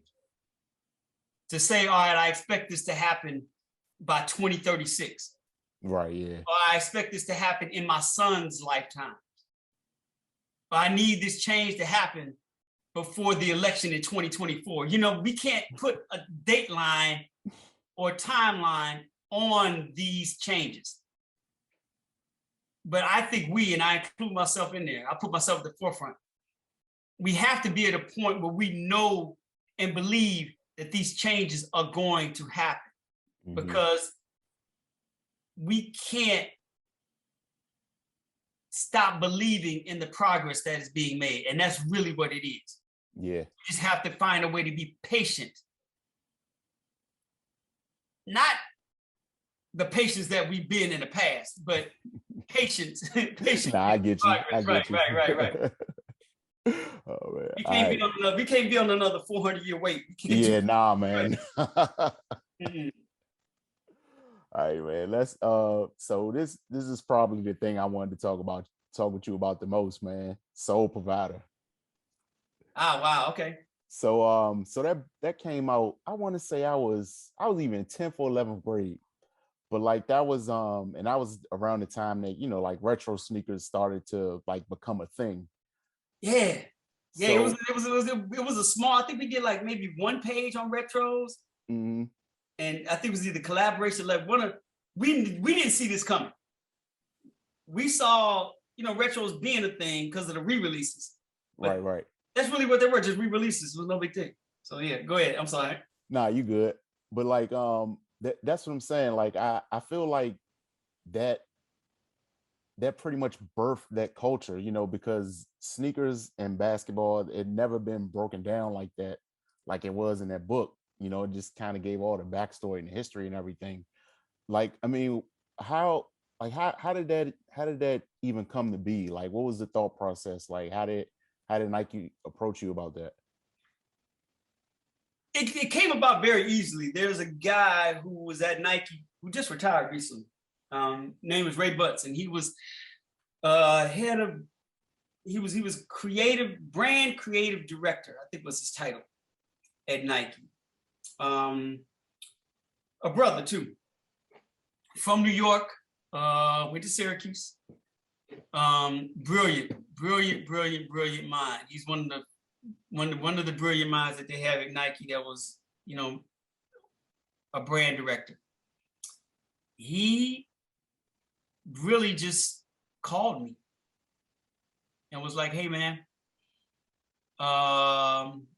we're thinking about doing a book. Nike has never done a book before, and it's 30 years that we've been in the business of basketball, and we want to, you know, tell our basketball stories. Mhm.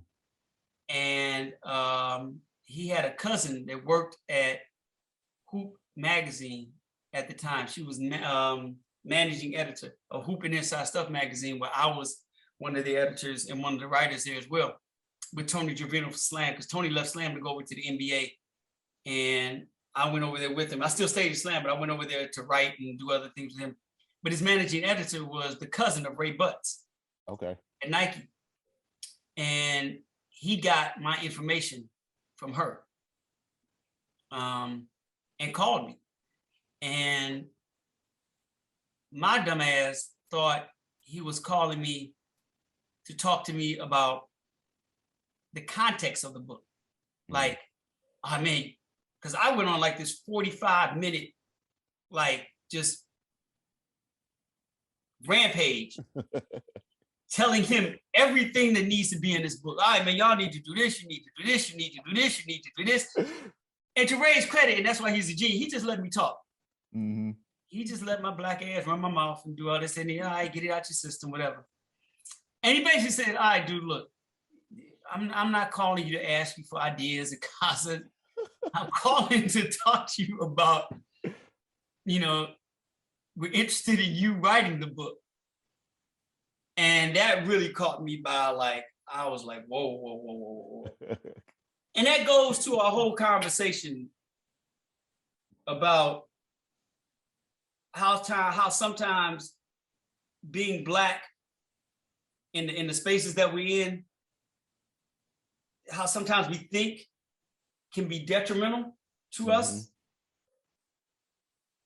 Because I would never have thought that this is Nike. They've never done a book before.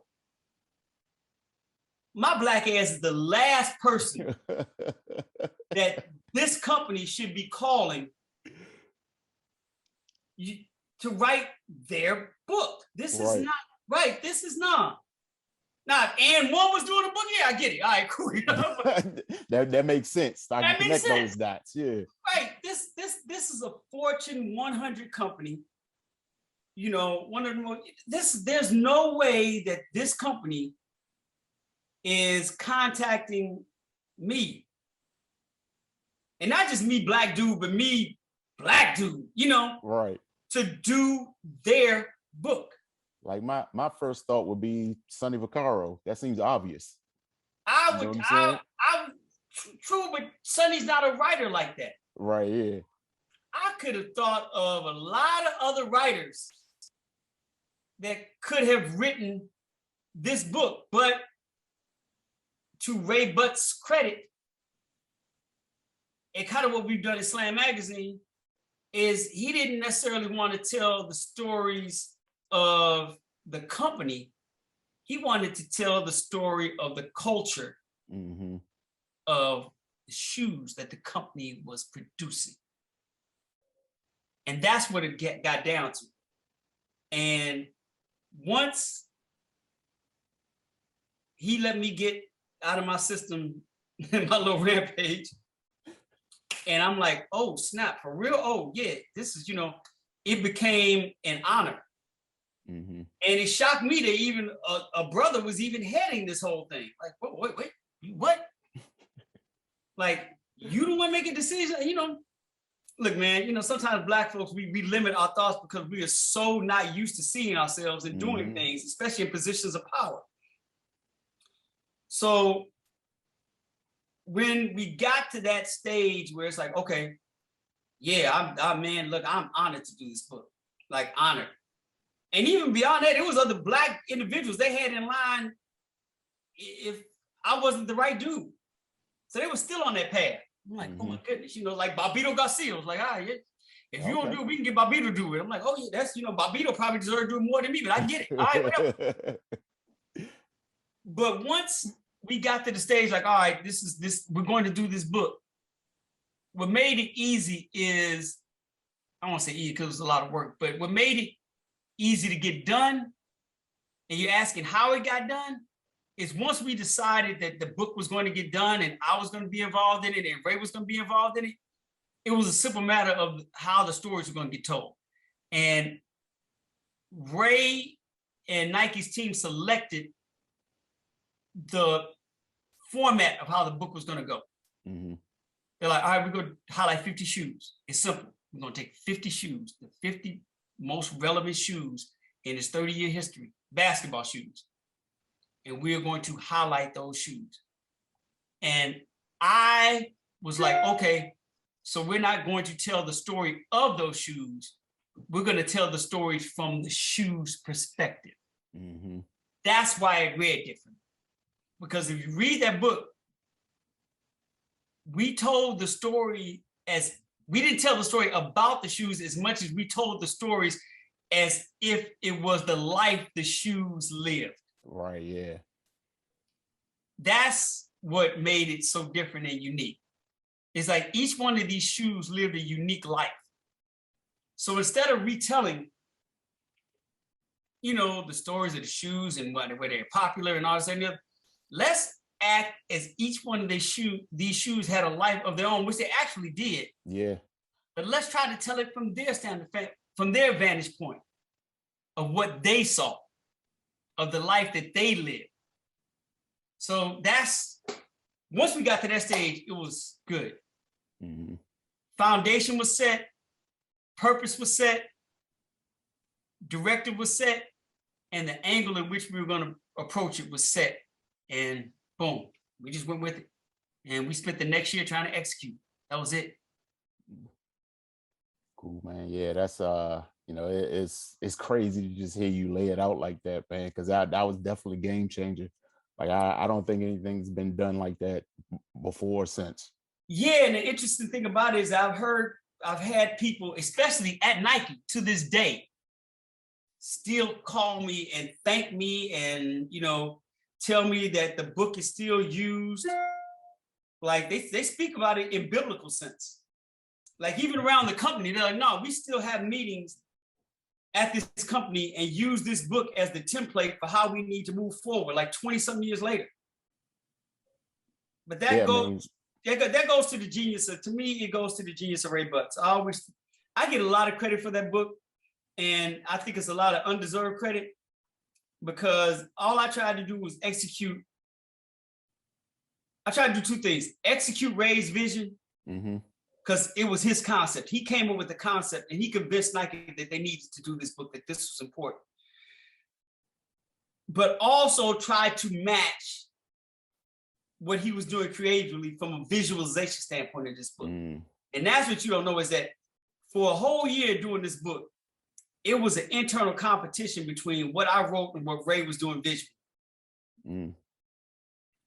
Look, man, let me tell you, this dude would come to the table with photo shoots he did of some of these shoes and where his mind was at and telling the stories of these shoes through imagery that was blowing my mind. And I'm like, there's no way I can write anything that can match the ideas and concepts. If that book had no words in it at all, it would still be one of the greatest books ever done. Yo, just from a visual standpoint. I swear to God, I've had that thought, man. Like, because it was I've seen a book like that with, with just images. Yeah, images. Yeah. And it was still, of course, with the literary aspect that made Soul Provider, that much more important. But, just the images themselves, it was amazing. So like, yeah, and that was it. He would literally fuck with me. Like he comes, I'd be sitting there like trying to think, all right, what should we say we're doing? I forgot, I could pick up a shoe. Air Max up tempo, whatever. We're doing it up tempo. And I'd be sitting there thinking, hi, going back, doing my research, thinking about, up tempo stories about the Castle War up tempos, or, all this and the other. And he would slide an image in front of me as I'm thinking and be like, I do. I'm like, oh, hell no. Like, I think it was was it the Foam Posit? I can't remember the shoe.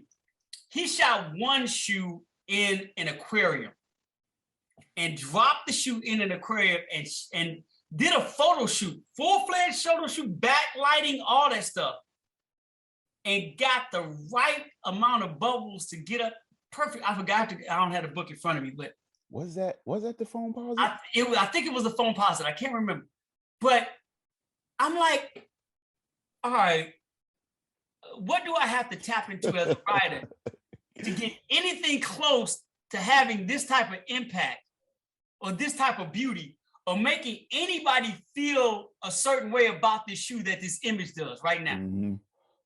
He would do that all the time. Like, and I ended on this. When it came down to the Air Force One, and we knew the Air Force One was the most important shoe in this book, without question. He told me ahead of time, good fucking luck. He told me, we were in San Francisco, working on the book, working on layout of the book, and he knew what he was coming to the table with. And he told me, good fucking luck with this one. He knew what he was coming with. He knew, and the fact that he came, I never thought he'd outdo. If you look at that book, the opening shot of that book is a blazer sitting on a white mink pillow. Like, come on, man. Like, how do you even mess with that? Yeah. The suede up against that fur, that texture. It's like, how do How do you mess with that, man? So when it came time to do the Air Force One, he did the exact opposite. And he knew what he was doing. That's the thing. This dude's a genius. If you look at that, go back to Air Force One, he literally put a cleanest Air Force One you ever see. It wasn't white either. So he kept it the baby blue, because the baby blue was the color of the Tar Heels, University of North Carolina. Yeah. And the shoe was still built around Rasheed Wallace, because he was still the face of that shoe. Right, yeah. And you rub that shoe, the heel of that shoe, into some dirt, because Rasheed was gully. And this shoe, and the Air Force One is a hood shoe. You know what I'm saying? He gave that pristine some dirt. And he knew everybody wasn't going to get that at first. And that's the only shoe in that book that has dirt on it. But he knows the history of that shoe. And he knew what he was doing when he was telling me, good luck. Because he knew, he said, you got to write the hell out this Air Force One, because what I'm doing is on some whole other shit. And when I saw that and I knew him, I'm like, oh man, I'm not going to. Raymond, I was taking L's. I'm like, I can't. I'm taking losses on this, because he was coming with it. So that's also what I think makes that book stand out, is that there was an internal challenge in the process of creating that book that went on between Ray and I about trying to, I don't want to even say outdo one another, because I don't think he ever looked at my writing and said, I got to outdo that. He was always first and foremost, it was me chasing him. Me trying to reach what he was doing. But there was a battle, because I fought him along the way. I was taking losses, but I was in the fight.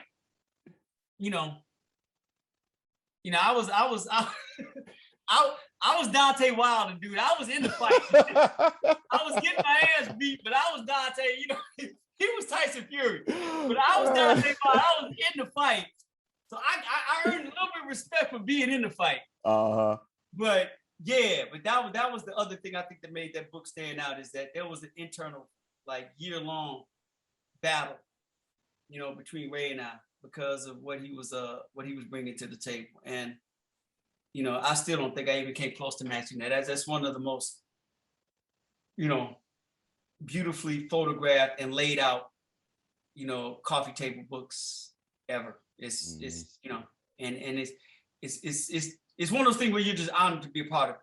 Yeah. Like I said, people give me a lot of credit for attaching my name to the book, because my name is on the book, and Ray refused to put his name on the book, which we argued about too, because I'm like, no, you're Nene. He's like, nah. And I'm like, well, take my name off. He's like, nope, that's not gonna happen.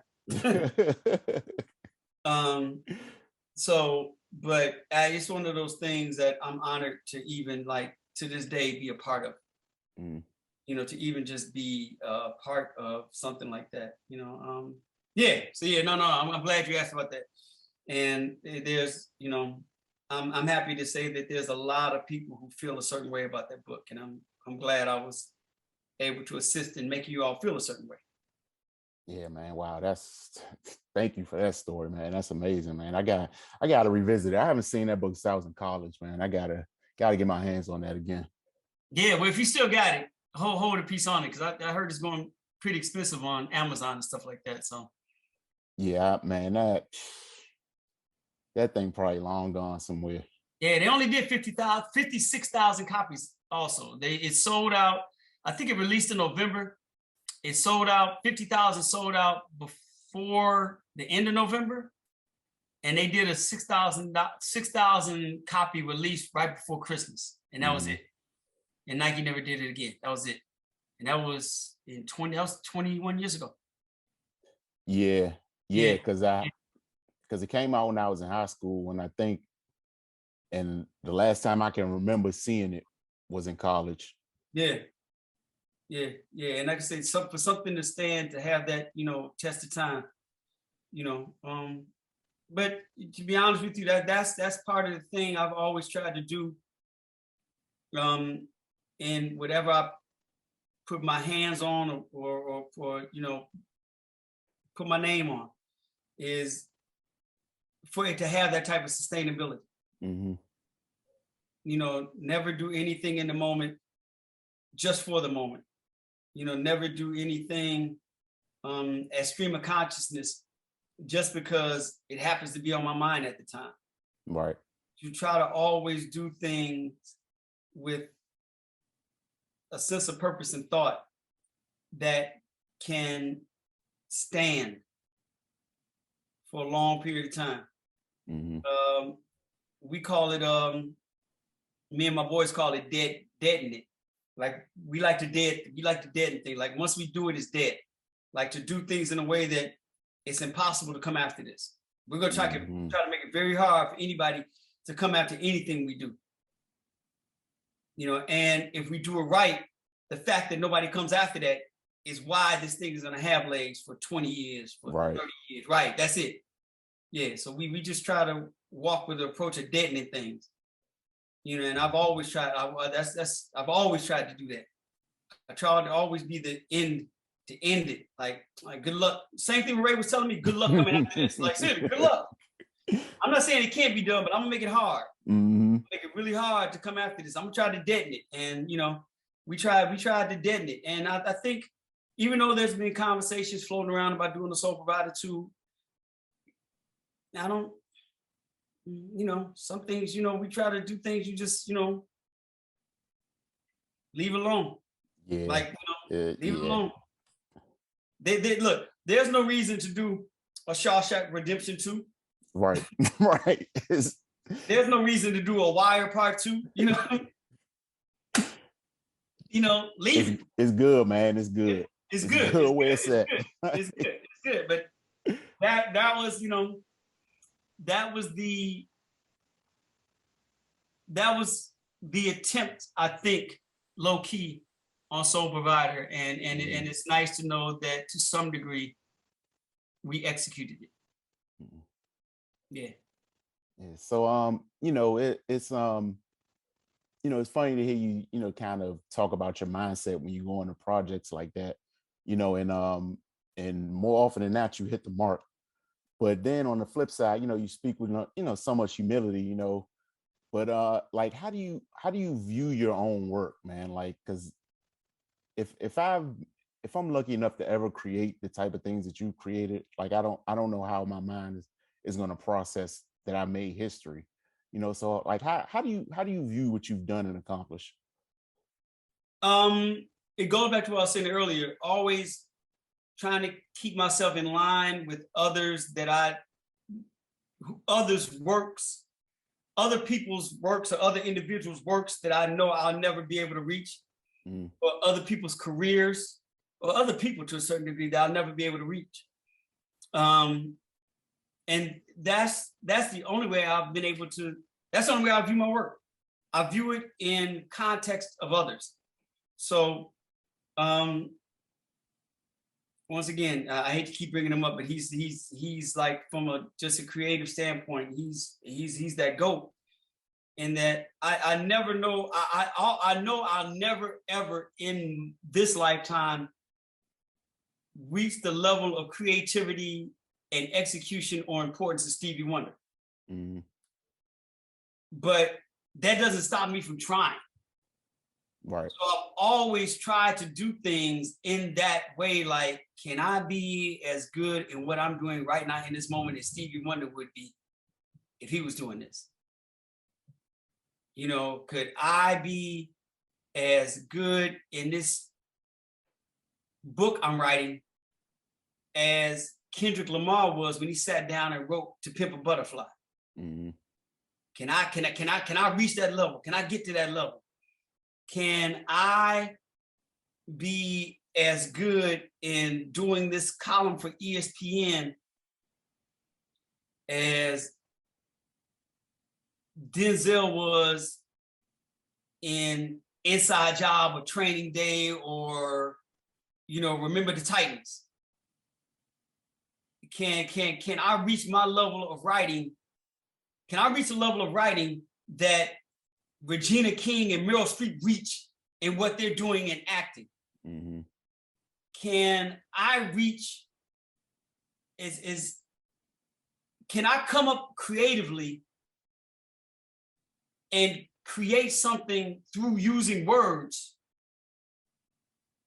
that resonate with people the same way a Kanye design or Kanye music does, or the same way something from the mind of Donald Glover does. You know, can I be as good of a writer, or can I be as respected can I be respected as a writer the same way Spike Lee is respected in film, the same way Q-Tip is as an MC, the same way, you know, Ralph Lauren is in design, the same way Julius Erving or George Gervin is in basketball. Can I get to that level?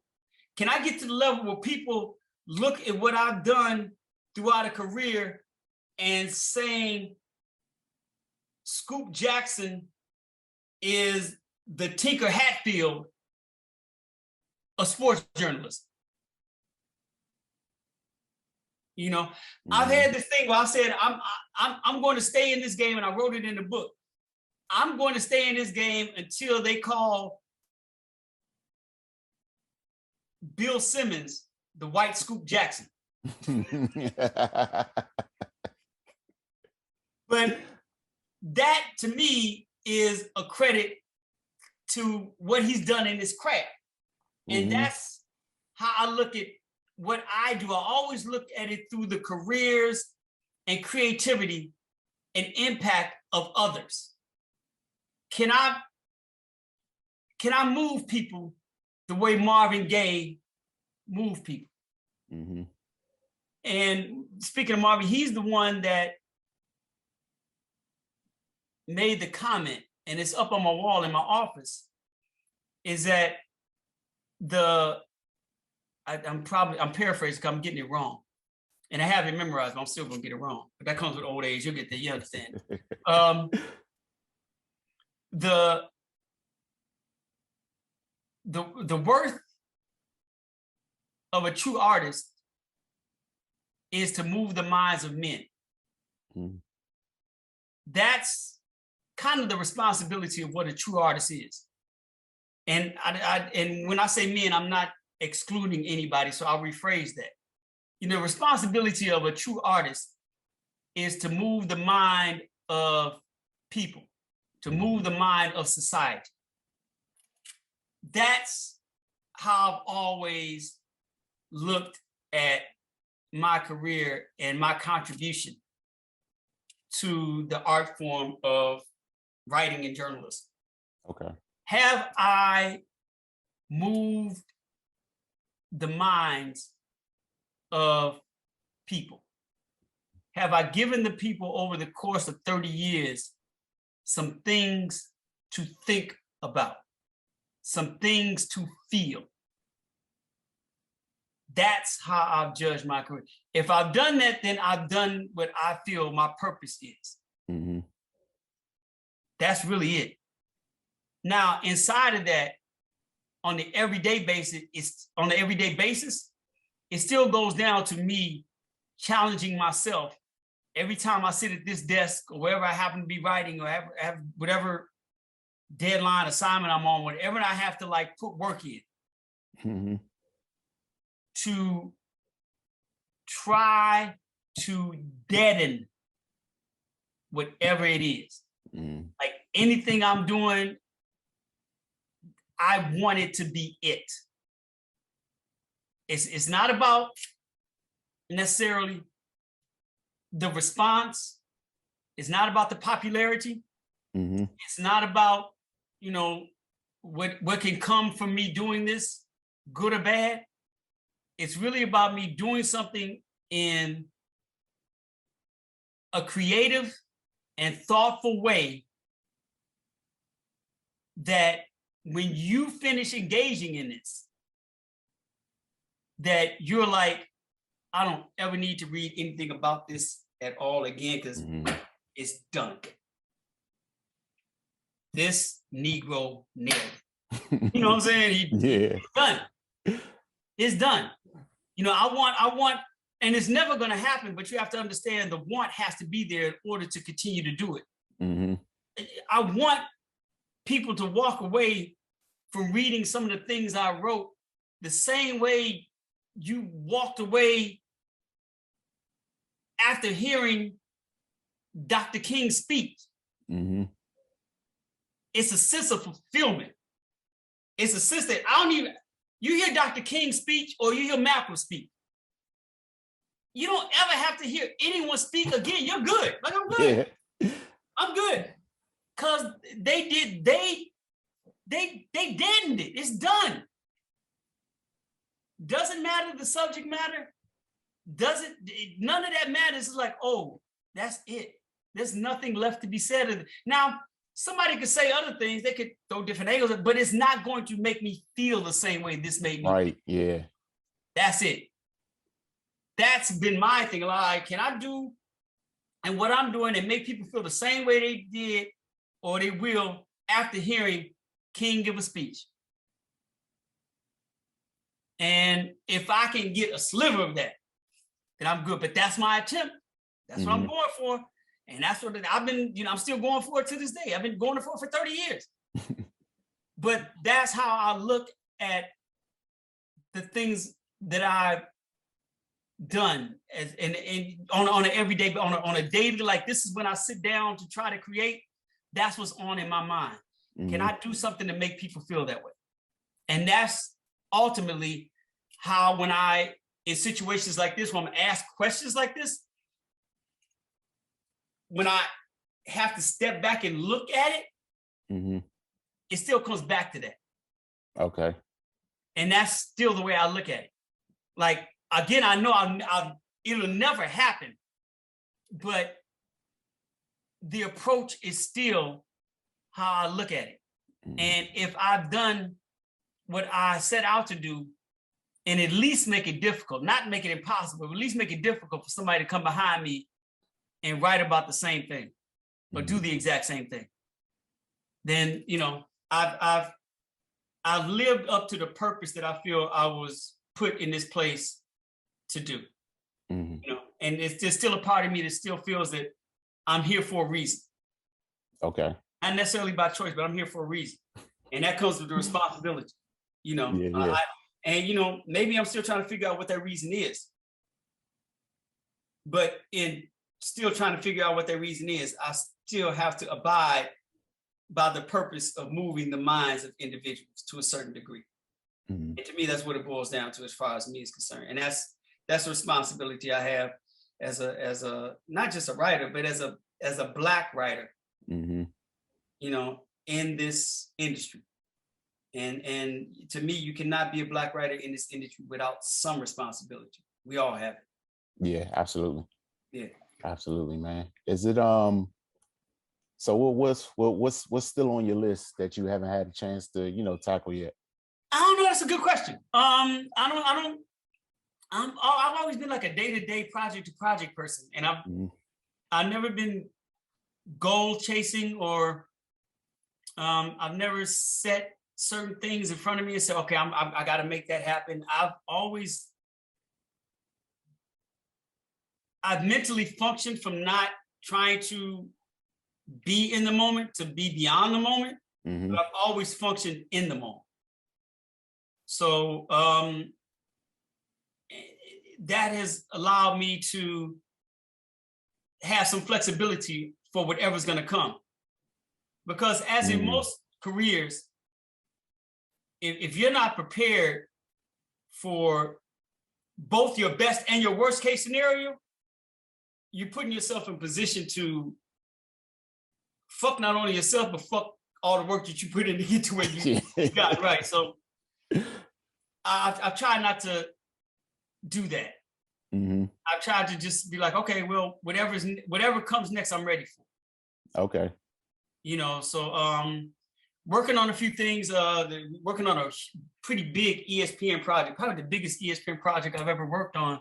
Oh, wow. We're doing this feature. Hopefully we'll get it to a documentary stage, at least an hour long. Hopefully we're getting an hour on Black rodeo and Black cowboys.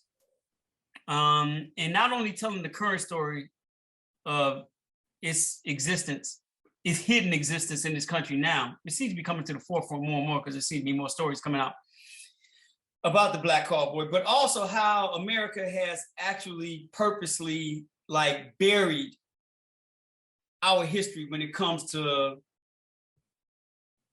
you know, cowboy culture, rodeo culture, and the Wild Wild West, as they want to call it, and Hollywood for that matter.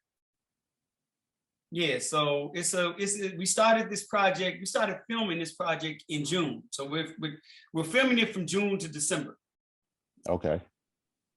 And we're getting it ready for Black History Month. For hopefully we'll have an entire month to tell this. That's the way we're hoping that it gets framed out if we get approval to do that. But we're shooting it in a way that is going to give us a lot of space to thoroughly tell this story. Got you. Yeah. And not only, like I said, just the contemporary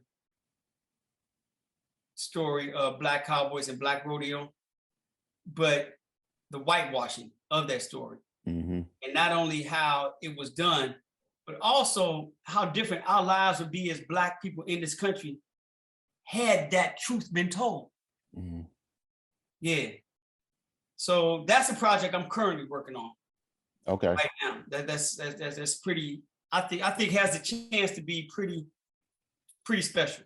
If we do our jobs, once again, we're gonna deaden it. If we do our jobs right, it's gonna, other outlets, will look at this and be like, what's the point in ESPN? ESPN did their Black History joint thing, and it doesn't make any sense for us to go behind it because they did it right. They did it the way it's supposed to be done. They went beyond giving that story justice. So and after that, man, in conversations about doing another book, hopefully that comes through. It's a biography, and not mine, it's somebody else's, but I've been asked to write it, and I don't want to throw that out the bag, but it's a nice deal from the subject matter and the person who it happens to be. I started writing a children's book that I thought was really dope. Me and my man is an artist out of California by the name of Moses Ball. We always say we want to do a project together, so we kind of started a children's book project about a year or so ago. Okay. Probably get that done, but other than that, man, I'm really project to project, whatever comes my way. I'm the cat that you don't want to come to like your high school or your college and tell you not to chase things, because I don't, I'm the wrong guy. Like I'm the wrong guy. Like, man, I really just believe in it. Probably is not smart of me at this point to really put all of your efforts into what you can control. And that is you as a storyteller, or you as, I'm speaking of, just generally. But you and whatever it is you want to do, and you getting the best out of yourself. Right. Don't worry about what can happen from that, but you do you. You tap into you and do the best that you can do from here, from your soul, from your spirit, and bring that out. And whatever's going to happen with that's going to happen. Whatever life that's supposed to live is going to live. But setting like situations like goals, like, oh, I want to be the head of this, or I want to be in this position to do this, or I want to work for this person, I want to create this 5, 10, 15, this is what I want to be. That's out of your control. Yeah.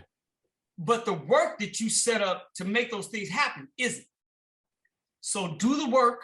And a lot of times I've learned is that what the destiny that you set out there, that apex, that goal that you set out there is something that may not ever be attained because something better that you never even thought of came along. Or something that you never even thought of happened to you or presented itself to you and took you off that path and gave you a greater path that you never even saw coming. Never. So I've always functioned in the moment I'm in, but always concern myself only with what I had the power to control. And that means trying to be, you know, as I said earlier, trying to be the, you know, Spike Lee of journalism. You know, not that, you know, Ta-Nehisi Coates hadn't done it, Ta-Nehisi Coates hadn't done it, but trying to be my version of that, to having that type of impact and importance in what it is that I do. And the only way I know how to do that is anytime I'm working on something as a project, to give the best of what I have in me, or try to continue to force myself to be greater than I've been in the past. You know, as a writer, people always ask, like, what's the best thing you've ever written? Now, my answer is always say, hopefully it's the last one. Right. Because I'm hoping I'll continue to get better. And once I've done that, if I've given my true self to that last one, then it should be the best thing I've ever done. Yeah. But that doesn't mean it's going to be the best thing I ever do. Right. The next one's going to be better than that, and the next one, you know. So that's the process, right? Exactly. Yeah. So that's why I don't function on long-term chasing. It's right here, and I know I have the power to control me right here, right now. Not what happens to it. I have no control over that. Right. Whether it's loved or hated, liked or disliked, you know, whether I piss somebody on or somebody pisses on it. You know, I have no control over that, but I do have control over what I have in my heart and, you know, what I have in my soul. Right. You know, and yeah, that's how I flow, and that's why I don't, to answer your question, don't even do the horizon thing down the road. You know, I don't.